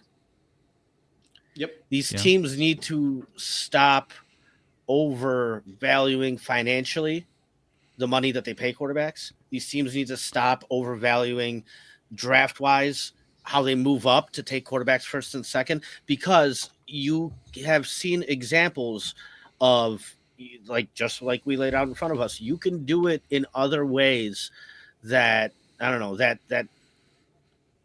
are less that you gamble less on. The problem is when you draft quarterbacks that high and they don't work out, when you take Mitch Trubisky second overall and he doesn't work out, what then? So I don't know. It's interesting. I think this definitely creates a very different landscape and definitely gives something to think about. And Carl, I'm just going to sign off with this. You forgot one thing when it comes to your roster construction of what a team was needs. it that Jalen Hurts makes $55 million on an average annual basis? Is that what No. It's that You need a murderer on the defensive line if you want to win a Super Bowl. Carl.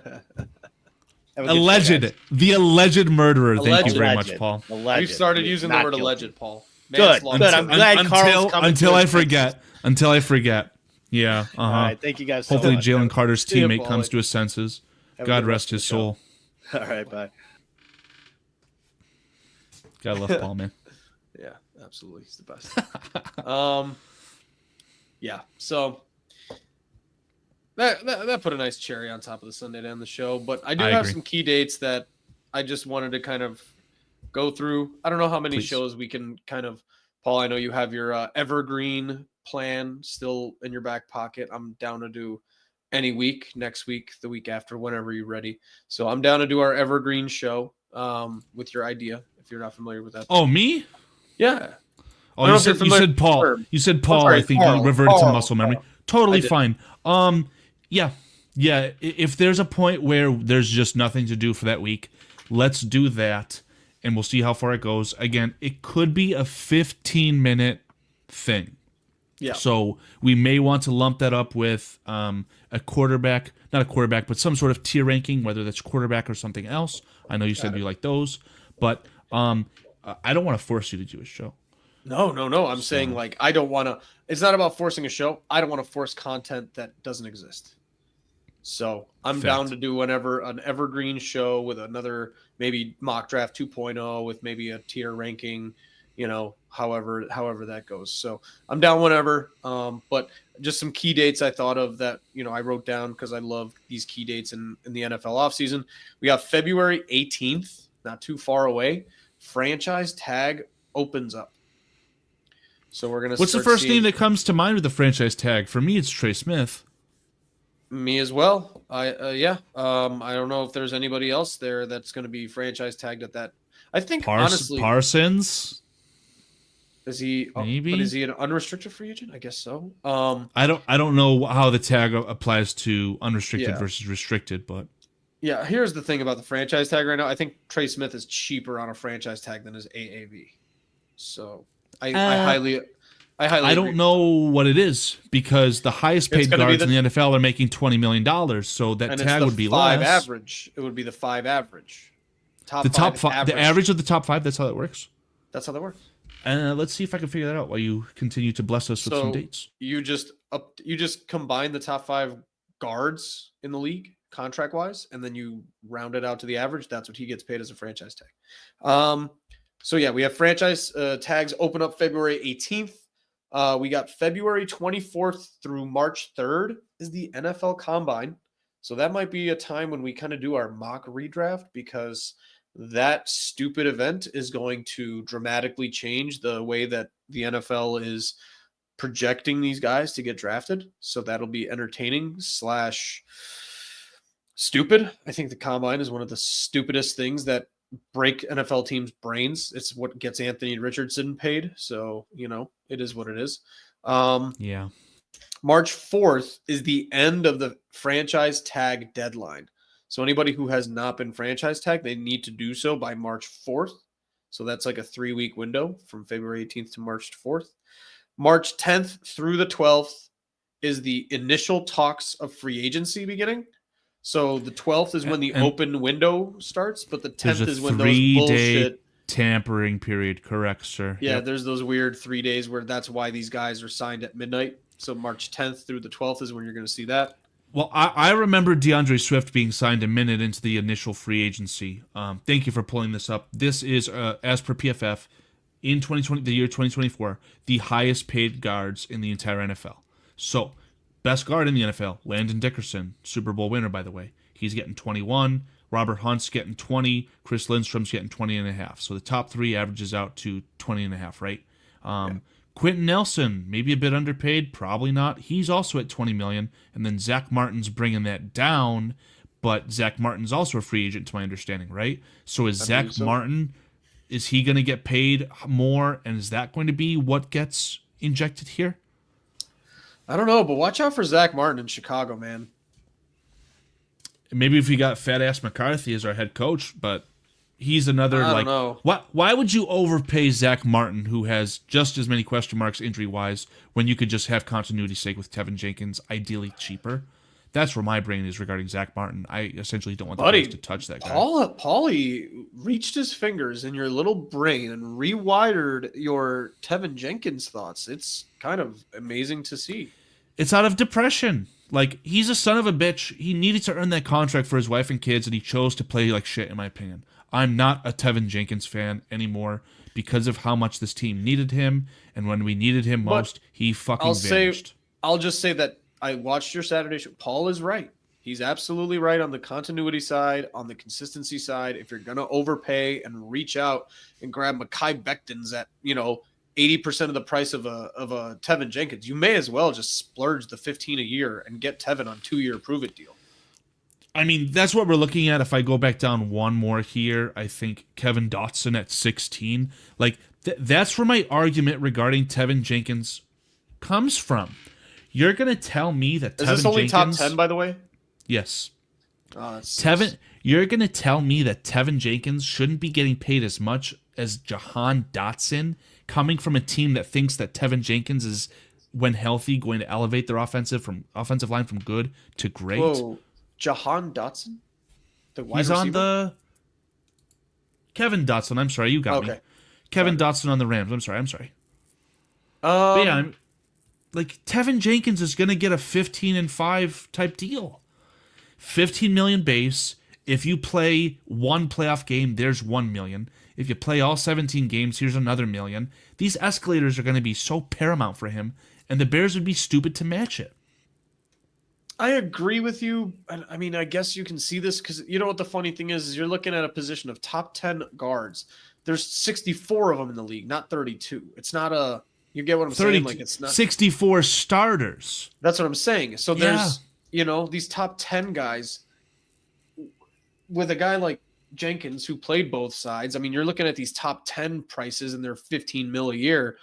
You scooch down a little bit if you had that opportunity to down to like 14, 15. You're already looking at guys who probably, we don't even recognize their names, and Tevin is probably better than them already. But yeah, here's the thing. Like, this Quinn, I can't pronounce the last name on the Broncos. His nickname is the Belly. Like, who the fuck is this? Who the fuck is that guy? So I don't know if Tevin Jenkins is better or worse than him, but I can promise you, Kevin Dotson, Jonah Jackson, these guys have never flashed the all-pro potential that I've seen out of Tevin Jenkins in 2023 and 2022. And Elton Jenkins, really good player. I don't know if he's flat out better than Tevin Jenkins. So when we're talking about a contract, why would Tevin Jenkins accept $6-7 million from the Bears? That's not going to fucking happen. What do you think the number was last year going into the negotiation period? Tevin Jenkins 12. Was comfortable at. What Tevin Jenkins would have been comfortable at? Yeah. 18. As soon as that's what it would have taken it? That's the only number that Tevin Jenkins would have accepted with like either guarantees or a long contract. Did you read this or no? Your thoughts? It's just pure speculation because if the Belly is getting $18 million from the Broncos, that's the fucking basement for Tevin Jenkins. I think without his prove-it year this year, I think if they had done negotiations last year, I think you probably could have gotten him at 15, 16 a year. 15 or 16 like fully guaranteed and then escalators up to 18? No, I think you could have made him. I don't think Tevin Jenkins accepts that. I think so, man. I think going into this year, if you gave him top 10 tackle money or guard money, I think he would have signed a 2-3 year deal. No problem. Agreed to disagree. I wouldn't have been surprised either way, I guess, but yeah. It's interesting. Yeah. But yeah, good so comment, then we got Crimson. March 10th. New conditioning staff. I don't know if Tevin Jenkins' problem was ever conditioning. I mean, I've seen that guy go full limp with his, face in the dirt multiple times over the years. I don't know if conditioning is necessarily his problem. There are a few times where his ankles or his lower body are the injured part. I've always worried about Tevin Jenkins. Back. I've worried about Tevin Jenkins' spine and his brain. That's what I worry about with Tevin. I feel bad. Like emotional? No, his spine and his fucking concussion problems. I didn't know if he had concussion problems. I know he had I remember his one, big issue was his back. his back, but it was so bad that his like fingertips would go numb and stuff like that. Sure. Yeah. So back, I'm spine. Like full. Yeah. I'm talking full back, spine, brain. You know what I'm saying? Like nervous system, you. nervous system stuff. So, April 7th, we got the first day that the Bears can actually start coordinating offseason programs, because that is the earliest a new coaching staff is allowed to do it. So the Bears get like a month head start. And April 24th through the 26th is the draft. So we're not that far off, if we're actually being honest. And I'll only get to enjoy the draft for one day if the Bears find a way to obtain Mason Graham, because I will black out and my skull will bounce like a basketball and I will be in the hospital. Crimson, I don't know why we're really having this debate here, but like, yeah, strength and conditioning impacts his physical health a lot. Obviously it does, but I don't think working out extra hard is going to help your spine/nervous system to the point where you get hit in the neck area and your feet and leg go numb. I don't know. I don't know how that works. I'm not a doctor, but I don't believe when I see Tevin Jenkins go helmet to helmet and then fall face first like a cartoon character. And then get carted off, Not me taking PFF's article and realizing that Tremaine Edmonds is the third highest paid off-ball linebacker in the NFL. Oh, no. Pull that up. Boy, oh, boy. And it's by a wide margin, too. Now I see where this anger's coming from. I'm all for the signing. I think that it was fine. It's just that he's definitely not performing well, but, like, this number is nuts. That's a shame. What the fuck? Oh, God. What the fuck? Oh, fuck. At least he's not Aziz Al-Shair. Oh, my God. I almost said something terrible. No, fuck him. Matt Milano, sneaky good, like just as good as Roquan Smith. I don't care what the hell you have to say. Fred Warner, criminally underpaid. These numbers are crazy. Wow. Zaire Franklin, Bobby Okereke. Robbed. I love seeing just like backed up the truck and robbed everybody. Yeah. I mean, I was okay with the signing. I'm still okay with him being a member of the Chicago Bears, but like that is a lot of money. Well, I think this is his last year of guaranteed money. I think after this year, you can get out of that contract pretty easily. So. Yeah, I mean, you could still get out of it this year if you really wanted to, but you'd be taking it on the chin, and it just doesn't feel like a Ryan Poles move, right? I don't know. It doesn't, and it doesn't feel necessary for what this team will probably end up doing. Yeah, and you can make him work for a year while you start to reshuffle a little bit. But yeah, we're 73 days from the draft, as Crimson said, and feels good, man. We'll be in touch. Thanks for everybody watching. As always, it's been a fun season, talking some more general NFL talk, and I think the soap opera that is our fun times is just beginning. We're going to get into it a little bit more, and when news hits, be very ready for me and Carl to hop on and talk some shit. So yeah, the best laugh that I had yesterday was not seeing Taylor Swift look over to the side and say, "Oh, why are they booing me?" The best laugh I had yesterday was a post that said, "It's finally baseball season." Because that is not true. It is football season 365 days a year, for my money. I didn't know baseball was still going on. Who gives a shit? Correct. That's the only team in Chicago that's actually potentially good. So that's how much that says. The Cubs? Yep. Yeah, I mean, the White Sox, historically bad. And I don't know what you can do to get out of it aside from step one, selling the team. This is not a White Sox podcast in any capacity. All I wanted to say, chat, you guys have been fantastic. Thank you so much for spending your time with us. We greatly appreciate that. Yeah, thanks to everybody. The usual guys, man. I mean, it's just always fun to even just see those same names every week, and great conversation. Keep the show going, keep the show moving. Crimson, Chad, Jeremy Munoz, Ant Mass, Prometheus. Nice to have the Nodge spend some time with us so I could dog on his little huskies. To start the stream, we had Kevo and Camel Toe Inspector. I don't believe that you guys are regulars. I might be wrong on that, but again, really appreciate your contribution to the chat, and I hope that you guys enjoyed your time. Absolutely. Thanks, guys, for awesome season. We'll be back as soon as something happens. We don't like to force the content on a daily basis just for the shit of it. So, whenever something breaks, we'll be on. And maybe hopefully with a few more guests this time around. Maybe Paulie joins us. We all love to have Paulie thrown in there just for as a wild card. So thank you again, and we'll see you very, very soon. Take care.